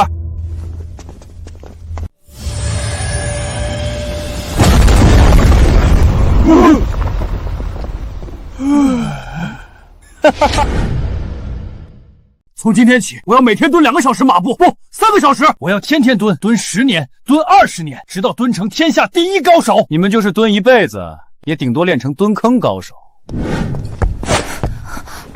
你一直跟着我干嘛？当然是保护你。我可听说了，北狄暗杀失败后又想出毒计，如今10万重金悬赏买你人头，很多江湖上的高手都闻风而动了。知道还给我添乱，你待在我身边，我还得分心保护你。你真想帮我，就离我远点。骏马也是护妻心切，郡主您就别为难他了。什么护我心切？我看他是护自己心切，他拿什么保护我？用嘴吗？你说实话，是不是整天瞎吹牛，招惹到什么高手了？生怕挨揍才不敢远离我。你一个大男人还得女人保护，不觉得脸红吗？看来还知道脸红，还不是无药可救。我是气的。摊上你这么一个废柴，我还不知道该向谁去生气呢。你要还有点自尊心，就别再当个跟屁虫。走就走。奚落，我的话是不是有点过了？本来就是嘛，骏马人也不坏，虽说武功不是一般的差，但那也不是什么罪过。天底下哪有那么多的高手，谁又能有郡主您这样的天赋？走吧。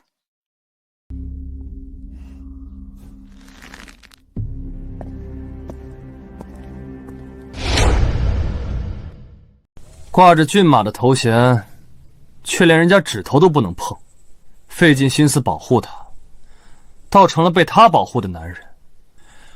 这世界还有天理吗？能行吗？这次凌霜郡主恐怕凶多吉少了。你知道组团去劫杀他的高手都有谁吗？索命判官崔九煞、毒蝎娘子苏媚谷、杀手之王沈惊鸿，都是江湖上1等1的高手。这么多江湖高手对付一个人，还是从来没有过的事儿。主要是北狄开出的价码太高了，哪怕分上一份，这辈子也能逍遥快活了。我是没那本事，要不然也去分一杯羹了。他们干嘛不单干，非要组团？你以为郡主是吃素的？听说前阵子一剑调了5国高手，跟他单打独斗，那不是找死吗？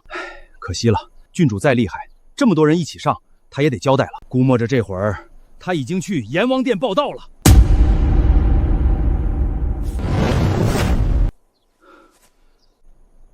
我是不是眼花了？刚才那是个人吗？哪有那么快的人？明明就是一只鸟，有那么大的鸟？都怪我，这种事上也置气。凌霜，你千万不能出事啊！郡主，我怎么觉得有点不对劲？怎么了？说不上来，就是后背有点发凉。估计是中风寒了，回去找个郎中看看。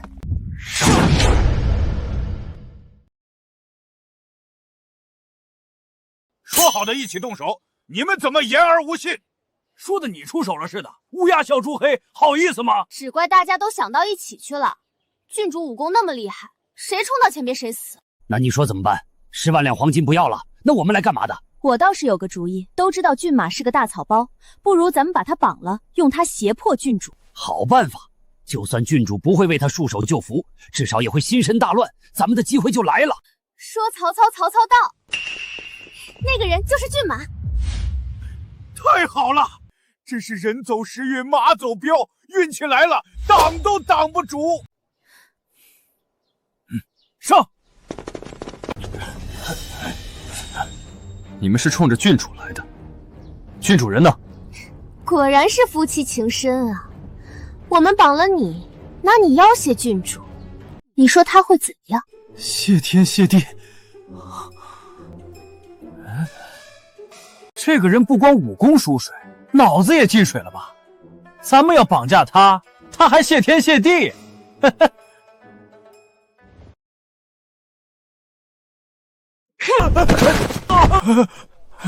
现在知道为什么了吧？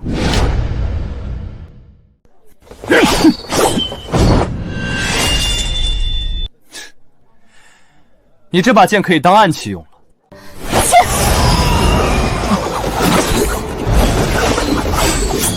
有打斗的声音，回去看看。郡主，您是千金之躯，何必凑这个热闹？我不是凑热闹，我是担心。您担心骏马？看您嘴上对他凶，心里还是挺关心他的。谁关心他？我是关心自己的面子。他要挨了揍，我脸上也没光。郡主，你看，果然是骏马。他被一帮人围住了，好像有危险。我这把剑画的怎么样？天啊，天底下竟有这样的功夫，我师娘怎么没告诉过我？原来他不是假高手，是真高手，超出我们想象的真高手。倒了8辈子血霉啊！避开了郡主这个硬茬，找了个更硬的。如果我告诉你，郡主才是假高手，你们本来可以轻易拿下他，赚到那10万两黄金的悬赏呢。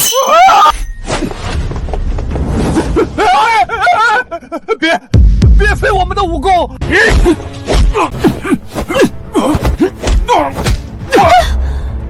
郡主，我在这儿。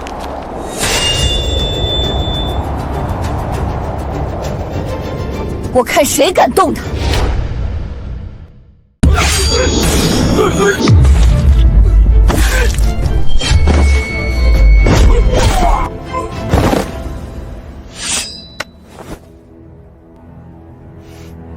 你武功虽然差劲，但好歹也练过吧？连这么一帮臭鱼烂虾都对付不了。他们可不是臭鱼拉虾，全是江湖上的超级巨鳄。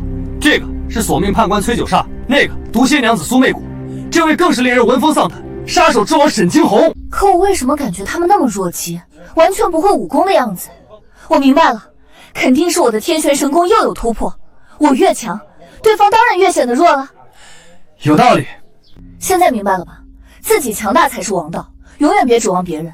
今天你差点把命都丢了，还不吸取教训，那真是无药可救了。我明白了，我吸取教训，我吃药。走啊，还愣着干什么？你不是不让我跟着吗？我哪知道你得罪了那么多难缠的江湖人物，总不能眼睁睁看着你送命吧？别啰嗦了，你到底走不走？走。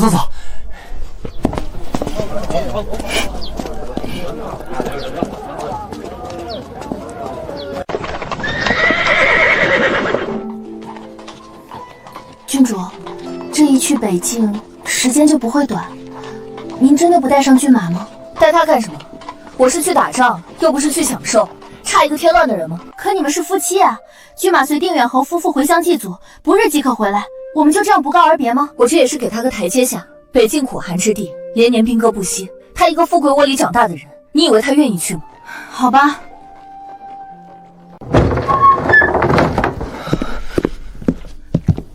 骏马，郡主3天前已经回北境了。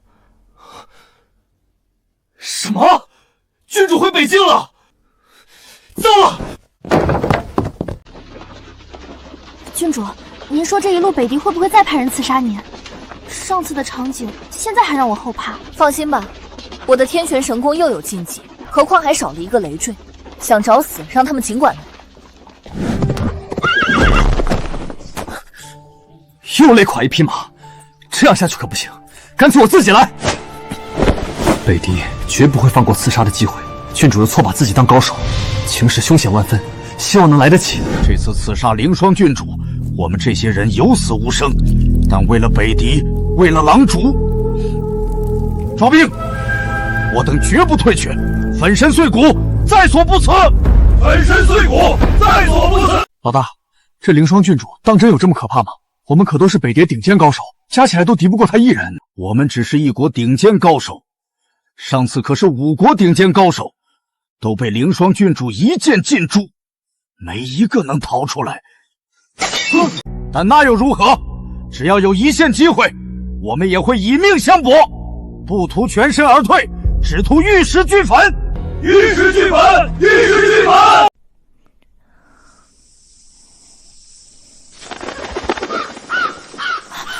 不好，郡主有危险！慌什么？数数来了多少人，告诉他们，来了就别回去了。保护郡主！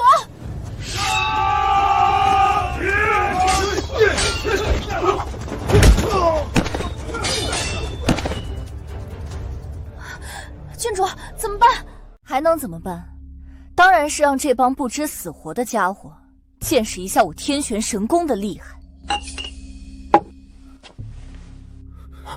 果然是高手风范，这气场也太强大了，我有点喘不过气来。我也是，纵横江湖这么多年，还没有过这种感觉。事到如今，怕也没用，跟他拼了！跟我拼？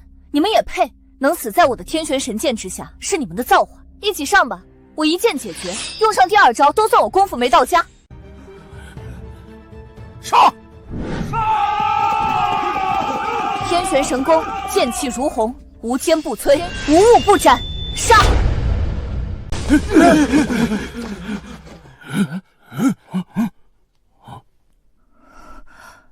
剑气呢？天旋神剑的剑气怎么没有了？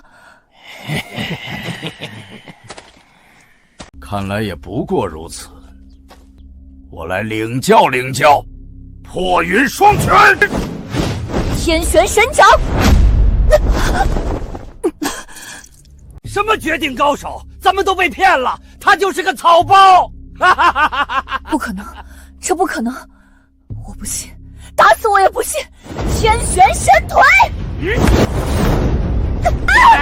堂堂凌霜郡主，沦为我掌中玩物，太过瘾了！不，你这个混蛋，放开我！去吧！出发前，狼主有令，只要死口不要活口，咱们这就把他乱刃分尸。手戟必须割下带回去。凌霜郡主可是北境之魂，把他的头往城门上一悬，北境军民定会不击自库。这咱们可立下大功了，裂土封侯指日可待。你们想动郡主，先从我的尸体上踏过去。想陪葬还不容易，老子这就成全你！郡主，我们名为主仆，情同姐妹，今日便死在一起。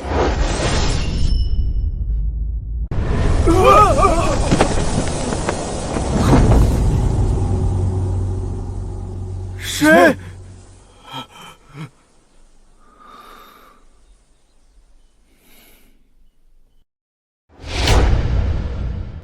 还好，郡主只是昏过去了，很快就会醒过来。连郡主都不是他们对手，你武功那么，追上又有何用？何必白白送了这条性命？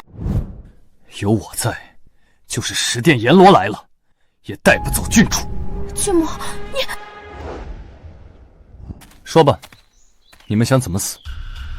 我当是谁呢？这不是赫赫有名的百胜公子，人人嘲笑的草包骏马吗？你们夫妻俩还真是绝配，都是草包也就罢了，还都不知道自己几斤几两，赶着来送死。你不是问我们想怎么死吗？我想上天行不行？没问题。不用找了，他已经被我打碎了。打碎了？一个大活人被打碎了？他上天了，也就入地吧。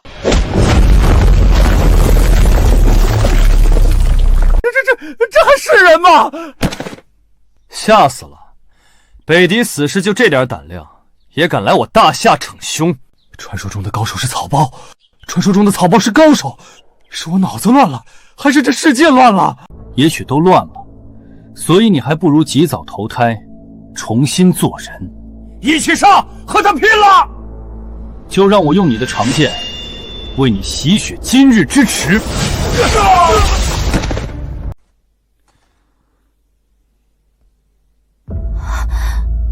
我明白了，我全明白了。你明白什么了？你不是草包，你是高手，真正的高手。力败五国是真的，战胜燕峰是真的，一切全是真的。那什么是假的？郡主的功夫是假的，没有什么天旋神功，更没有什么一日功成，从头到尾都是你在背后护着他。等郡主醒来后，不知道会有多开心。他一直倾慕英雄，佩服高手，让他知道自己的夫君就是天底下最大的英雄高手。你说他该有多开心？你确定他会开心吗？我觉得应该加个不字。为什么？他一直骂我是草包，把自己当高手，突然间颠倒过来了。以他的傲气，在我面前将如何自处，又怎么开心得起来？这倒也是，我刚才没往那儿想。我选择隐藏实力，把郡主包装成高手，其实有3个目的。第一个是为我好，希望他能去陛下那里拒婚；第二个是为他好，避免他继续练功，走火入魔。第3个目的是什么？你怎么不说了？郡主对我极力贬损，一口一个大草包，一口一个假高手，骂得太狠了。我难免有点生气，就想着捉弄他一下，让他掉进自己的话里，也算小小的报复他一下了。你们2个当真是欢喜冤家。如今已经有点骑虎难下了，如果让他得知真相，会重创他的自信心，甚至会让他怀疑自己的判断力。身为北境主帅，失去了这份信心，恐怕是要命的事。那怎么办？郡主和那帮人交过手，这事儿已经瞒不住了呀。我有办法。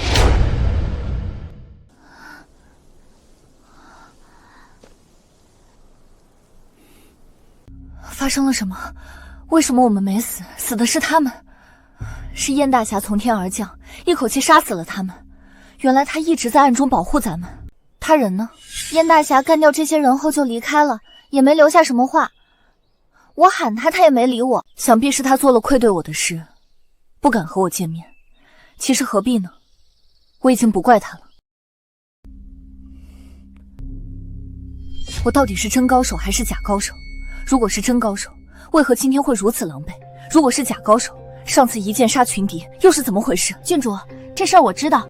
你知道？我把当时的情况跟燕大侠说了，燕大侠仔细检查了现场，他说您之前喝的茶水里被投下了软精化功散，这种药会让人内力尽失，再厉害的功夫也施展不出来。真的？当然是真的。燕大侠说了，正因为他们自知不是您的对手，才使出了这种诡异伎俩。既然是这样，他们杀掉我便是。为什么要嘲笑我是草包，是假高手？他们只是想极尽所能的羞辱您，您又何必把这些话当真？说的也是。那燕峰有没有告诉你，这软精化功散药光能维持多久？3个时辰。您昏迷了这么久，药效应该已经过了。这么说，是真是假，一试便知。如果我能用剑气斩断那棵树，那就是真的；如果不能，那就是假的。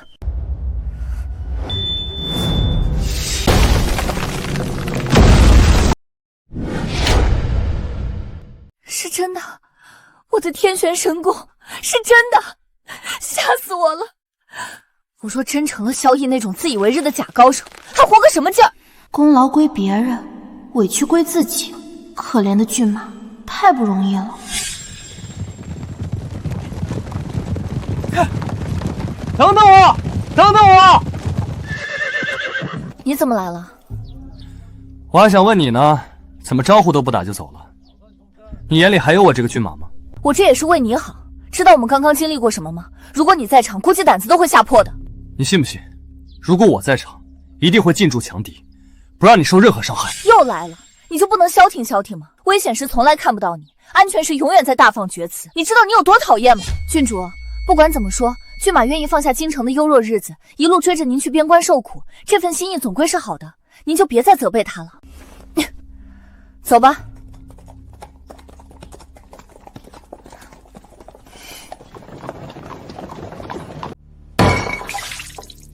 可恶！这么多高手，又是有去无回，难道真的束手无策了吗？为今之计，只能去求助一个人了。只要这个人肯出山，天底下就没有什么难事。谁？赫连斩的师傅，勾挂乾坤，嗅吞山河，千古一人，耶律洞彩。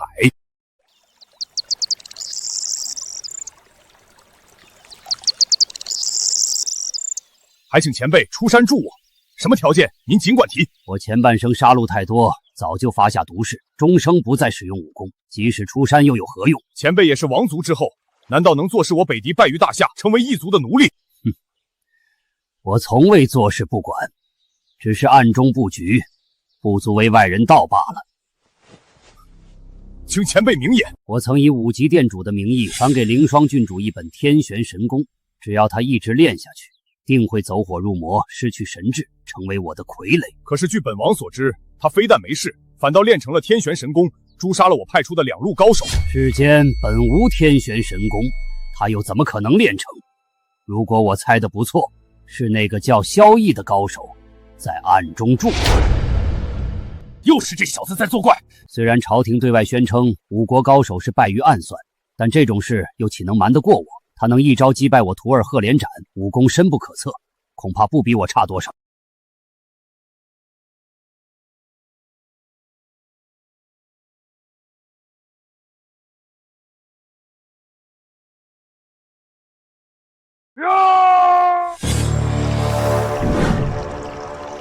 踏水无痕，好厉害的轻功！此人是谁？他是我的关门弟子大夏北王世子凌霜郡主同父异母之兄凌震。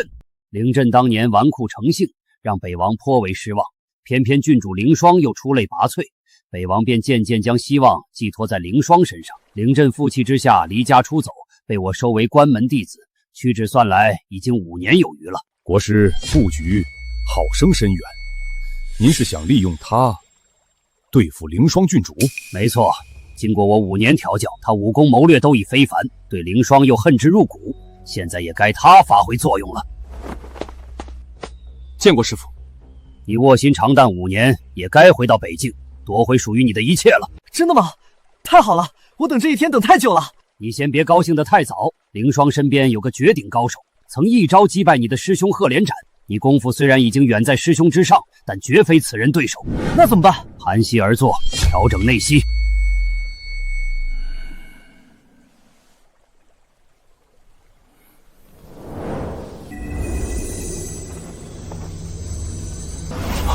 师父，你干嘛？我将一甲子的内力尽数传你，普天下将再无人是你对手。可师父你……我寿元将近，这是最好的归宿。我要你发下毒誓，从今往后效忠北狄，助狼主一统天下。弟子对天盟誓，自今日起，心强北狄，效命狼主，愿为前驱，踏破北境，灭掉大夏。若有二心，必教我身首异处，魂魄永坠炼狱。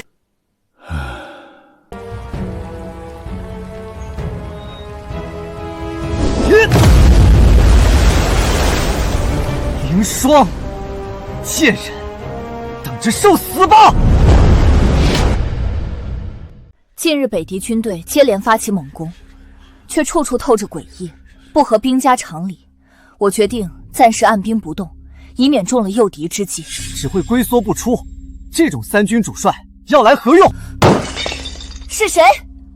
竟敢擅闯中军大帐，口出狂言！擅闯中军大帐，好大的罪名！要不要砍我的头啊？是你？没错，是我。没想到吧，我还活得好好的，你是不是很失望？你这话什么意思？什么意思？你比谁都清楚。父父子承，天经地义。如果不是我失踪，你一介女流，凭什么坐上北境帅位？你纨绔成性，又莫名失踪，自己担不起责任，难道怪我吗？什么纨绔成性？那不过是你们母女夸大其词，在父王面前构建于我。什么莫名失踪？那是因为我遭到暗杀，好容易才逃过一劫，为防回来遭到毒手，只好先想办法躲起来。少要血口喷人！我凌霜做人做事堂堂正正，容不得你如此信口污蔑。我那时文不成武不就，次次斗不过你们母女，这才卧薪尝胆拜高人为师。如今一城归来，这主帅的位置也该物归原主了。笑话！北境帅位何等重要，你对军中事务一无所知，凭什么张口就要？难道像你那样畏敌如虎，就配当北境主帅了？那不如让一只乌龟坐上你的位置，他一定比你干得更好。你懂什么？敌情不明，贸然出击，必中埋伏。自身若强大，何惧敌人绞尽？我愿领一支军马出战，杀一杀北狄的威风。末将愿率兵随世子出战。末将也愿往。这两人，一个属于临阵母族势力，一个素来与我不和。他这一回来，麻烦大了。怎么不说话？是怕我战胜敌军，显出你的无能吗？你若执意要战，我不拦你，以免有人说本帅有私心。但将士的性命不是儿戏，若输了怎么说？若不胜，愿受军法处置。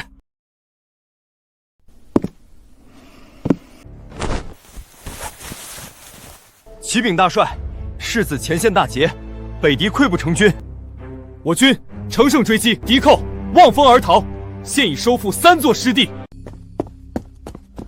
世子要我禀报元帅。说。世子说，让您替他保管好帅位，他不日来取。大帅饶命！世子有命，小的不敢不从啊！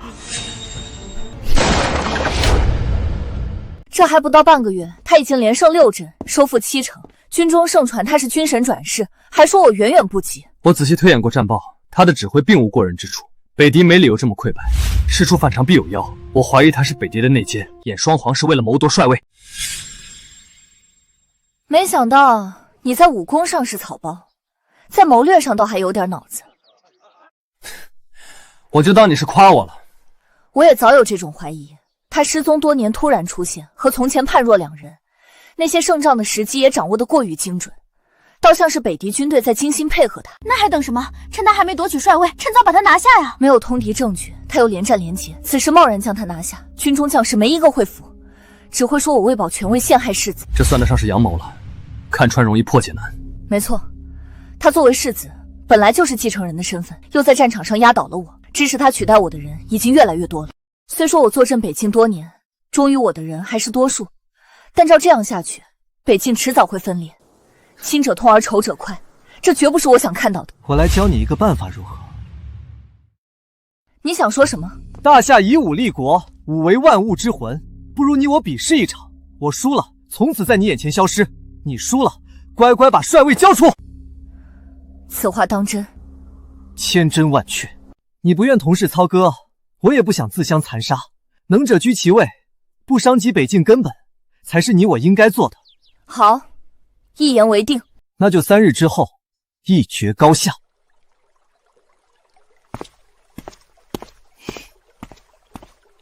5年前他远非我对手，如今自信满满，显然武功已非昔日可比。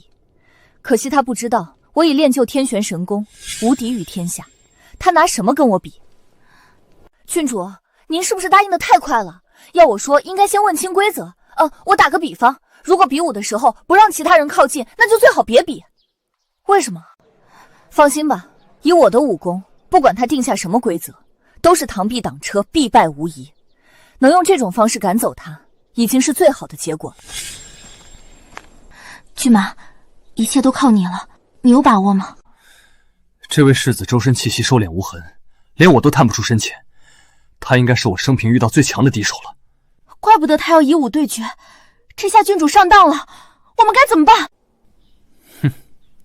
无妨，能在我这里占到便宜的人，还没有生出来。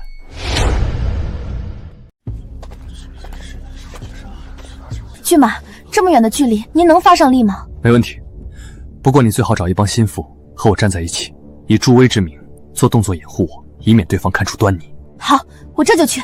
萧逸，你大可不必遮遮掩掩，我今天斗的就是你。他怎么用这种眼神看着我？难道他已经识破真正的对手是我？林震，你的对手是我，你往哪儿看？你还不配做我的对手，你既看不清自己，也看不清别人，实在蠢得可笑。我只能说，你被保护的太好了。你在说什么疯话？你以为装疯卖傻就能蒙混过关吗？混不下去是你，等我把你背后那小子打死，再来慢慢扒你的皮。莫名其妙，我听不懂你在说什么。我只知道你输定了。我们毕竟血脉相连，手足相残已是悲剧，就不要再兵刃相见了。让我用天玄神掌给你一个教训。来吧！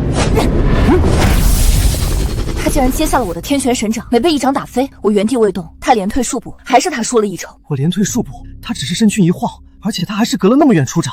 难道我比他差了那么多？师父不是说我已经天下无敌了吗？我的判断果然没错，他确实是我生平所遇最强对手。可惜我的武功遇强则强，他是没有任何机会的。你是在跟我比，不是在跟别人比。你到底在看什么？还懂不懂尊重对手？跟你比，很好，继续。这小子好生巧，他肯定想着离我越远，我的功力发挥就会越弱。可惜他还是低估了我，功力到底有多强？怎么像大海潮汐生生不息，毫无衰减之势，反倒越来越强？天玄神掌，万流回一！你输了。我是输了，但不是输给你，而是输给他。林震，你知道你在说什么吗？我当然知道，你我以武对决，你却要别人暗中相助，就算击败我又如何？那能算你的胜利吗？愿赌服输，一个大男人输不起就罢了，这种借口都找得出来，你就不怕被天下人耻笑吗？被天下人耻笑的是你，你真以为你练成了什么天玄神功？真以为自己天下无敌？我呸！如果不是那个人帮你，你连我一招都接不住。那好，你来告诉我，谁在帮我？就是他，你的骏马萧逸。林震啊林震，你真是病急乱投医，抓个兽医当郎中。萧逸是什么样的人，这里谁不清楚？他根本就不会武功，你说他在帮我，笑死人了！我的话是真是假，很容易验证。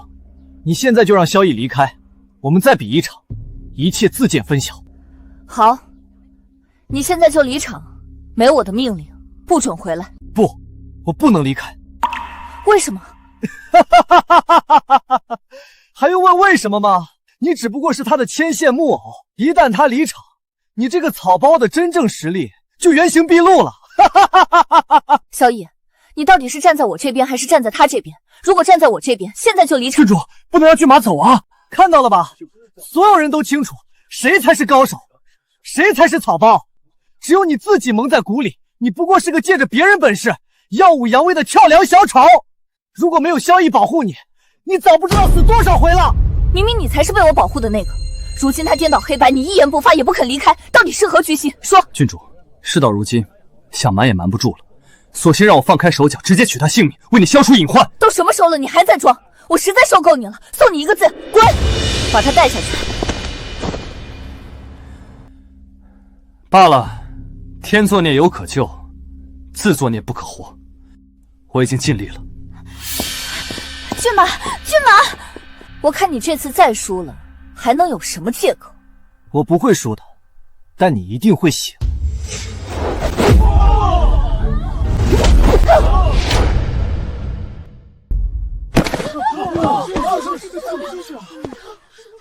现在清醒了吧？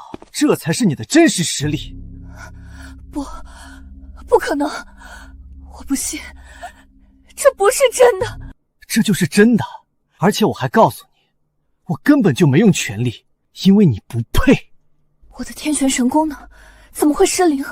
难道和上次一样？什么狗屁天旋神功？这世上根本没有这种武功，从始至终都是萧逸在背后帮你。你眼中的草包才是真正的高手，你这个自命的高手才是不折不扣的草包。从这一刻起，你的帅位就归我所有了。郡主，你早就知道，为什么不告诉我？为什么？是骏马不让我说的。他说您身为北境主帅，自信心至关重要，他不想打击您。那他为什么要把我打造成高手？难道他不知道假的真不了，这种事迟早会暴露？难道他没想过从高处坠落才是最惨的？郡主，您仔细回忆一下，我们当时在山谷中遇到那些高手，眼看要遭受侮辱丢掉性命时，郡父出手杀掉那些人，是您误以为自己神功大成的。在那种情况下，骏马也只能顺势而为。况且您对他成见那么深，当时他就算实话实说，也只会招来您更多训斥，认为他又在吹牛，不是吗？除了想维护您的自信，骏马还有更深的考虑。他越是被当作草包，北狄对他的防范就越松，他越能护您周全。原来他一直在保护我，帮助我，鼓励我，而我一直在贬低他，嘲笑他，打压他。我真该死！骏马确实挺不容易的，一个他那样的绝世高手，必然有着与之相称的骄傲。我很难想象他被世人当草包嘲骂，还要遭受枕边人的冷眼，是怎么撑下来的。你别说了，我现在就去向他负荆请罪，但愿一切还来得及。萧逸，你在哪儿？你别躲着了，我向你赔罪还不行吗？我用一生弥补你还不行吗？你快出来呀！郡主，这儿有张纸条。我倾尽真心护你，你却从未信我分毫，既已当众被逐，有何颜面强留？从此一别两宽，此生不复相见，各自安好，勿念勿寻。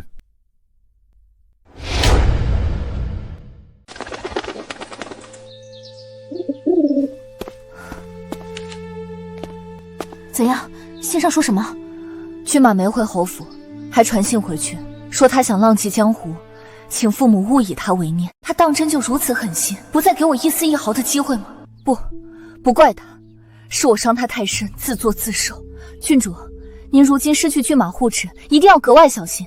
临阵随时有可能向您下手，我自己的安危我倒不放在心上，我担心的是整个北境的安危。我既输给临阵，就不能自食其言。好在他想接替帅位，还需经过陛下恩准。陛下何等英明，断不会被他蒙蔽，将北境安全交到一个不可靠的人手中。圣旨到！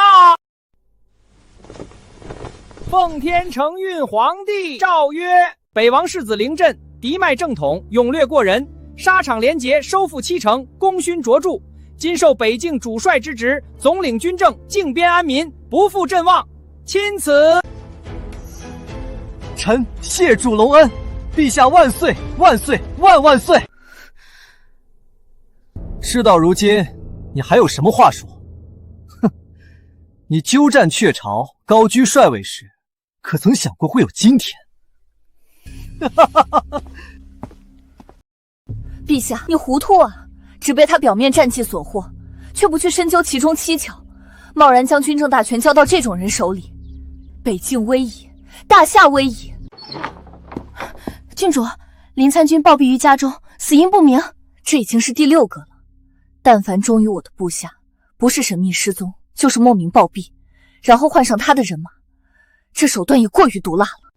没办法，没有骏马节制他，他的武功就是天下第一，没人能拦得住他行凶作恶。他如果只是想稳坐帅位，根本没有必要这么做。我怀疑他最终想除去的是我。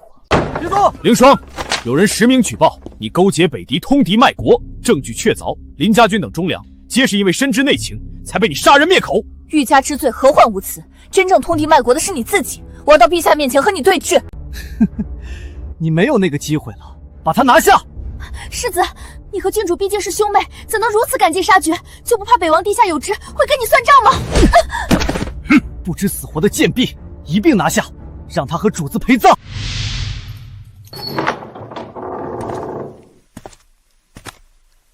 你窃居帅位多年，如今沦为阶下囚，从云端拽到了烂泥里，这滋味如何？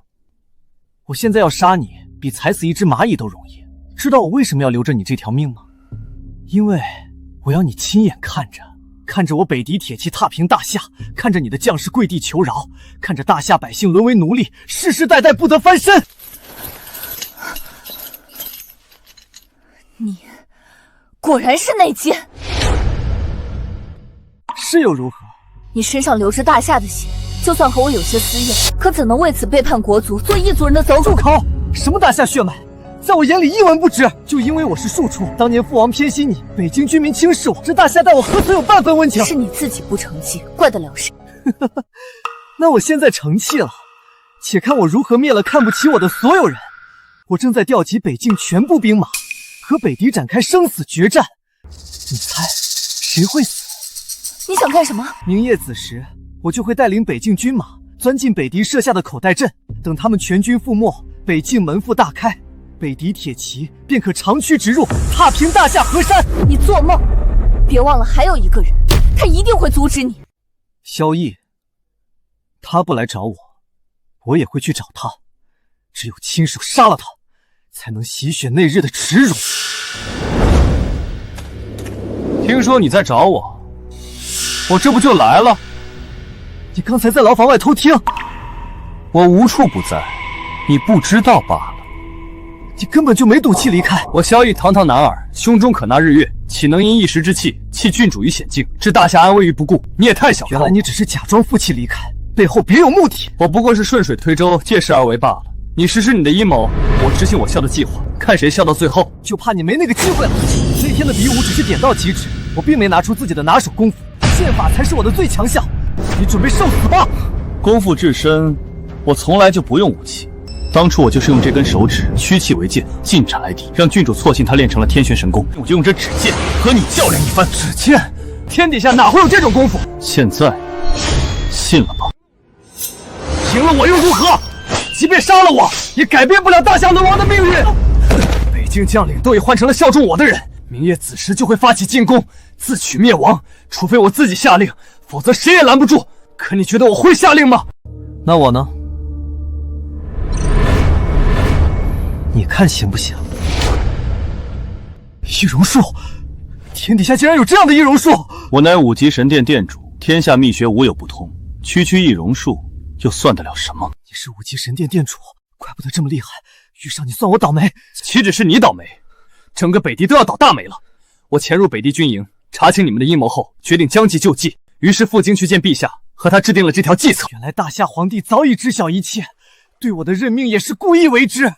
可笑我还沾沾自喜，以为把你们玩弄于股掌之上。我还要感谢你，如果没有你，北狄军队又怎会自投罗网，给我大夏一战定乾坤的机会？明夜子时，我会以你的身份主导这场战役，进歼北狄主力。不知你杀了我吧！你是北王之子，郡主之兄，自有大夏律法定你的罪。不过你的武功，我要先行废除，免得你再兴风作浪。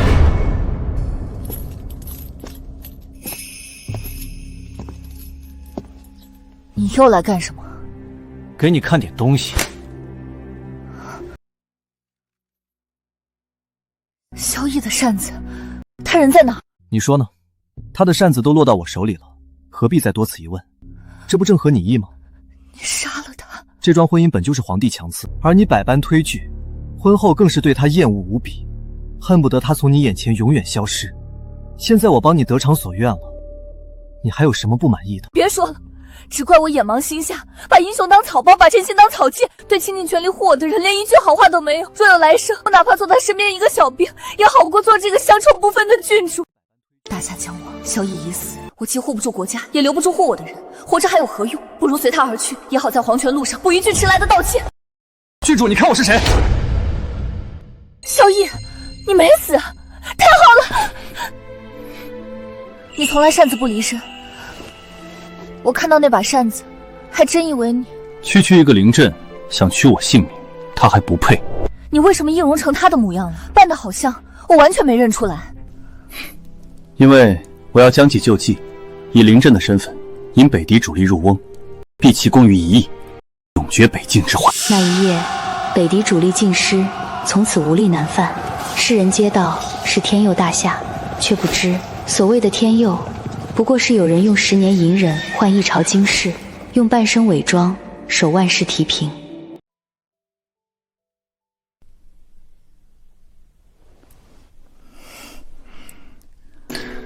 我们不是已经拜过天地，入过洞房了吗？为什么还要重来一次？那次不算。那约法3章还算不算数？当然要算，不过得换成新的。什么新的？第一，不准再偷偷叫我母老虎，在心里也不准叫。第二，我要你教我功夫，教不好罚你蹲抹布。那第三呢？往后余生，不管遇到什么事，不许再一个人扛，更不许在我面前演戏。好吧，照单全收。可是你别忘了，你有约法3章，我也有一个条件。这次又有什么条件？我想睡床上，不想睡地上了。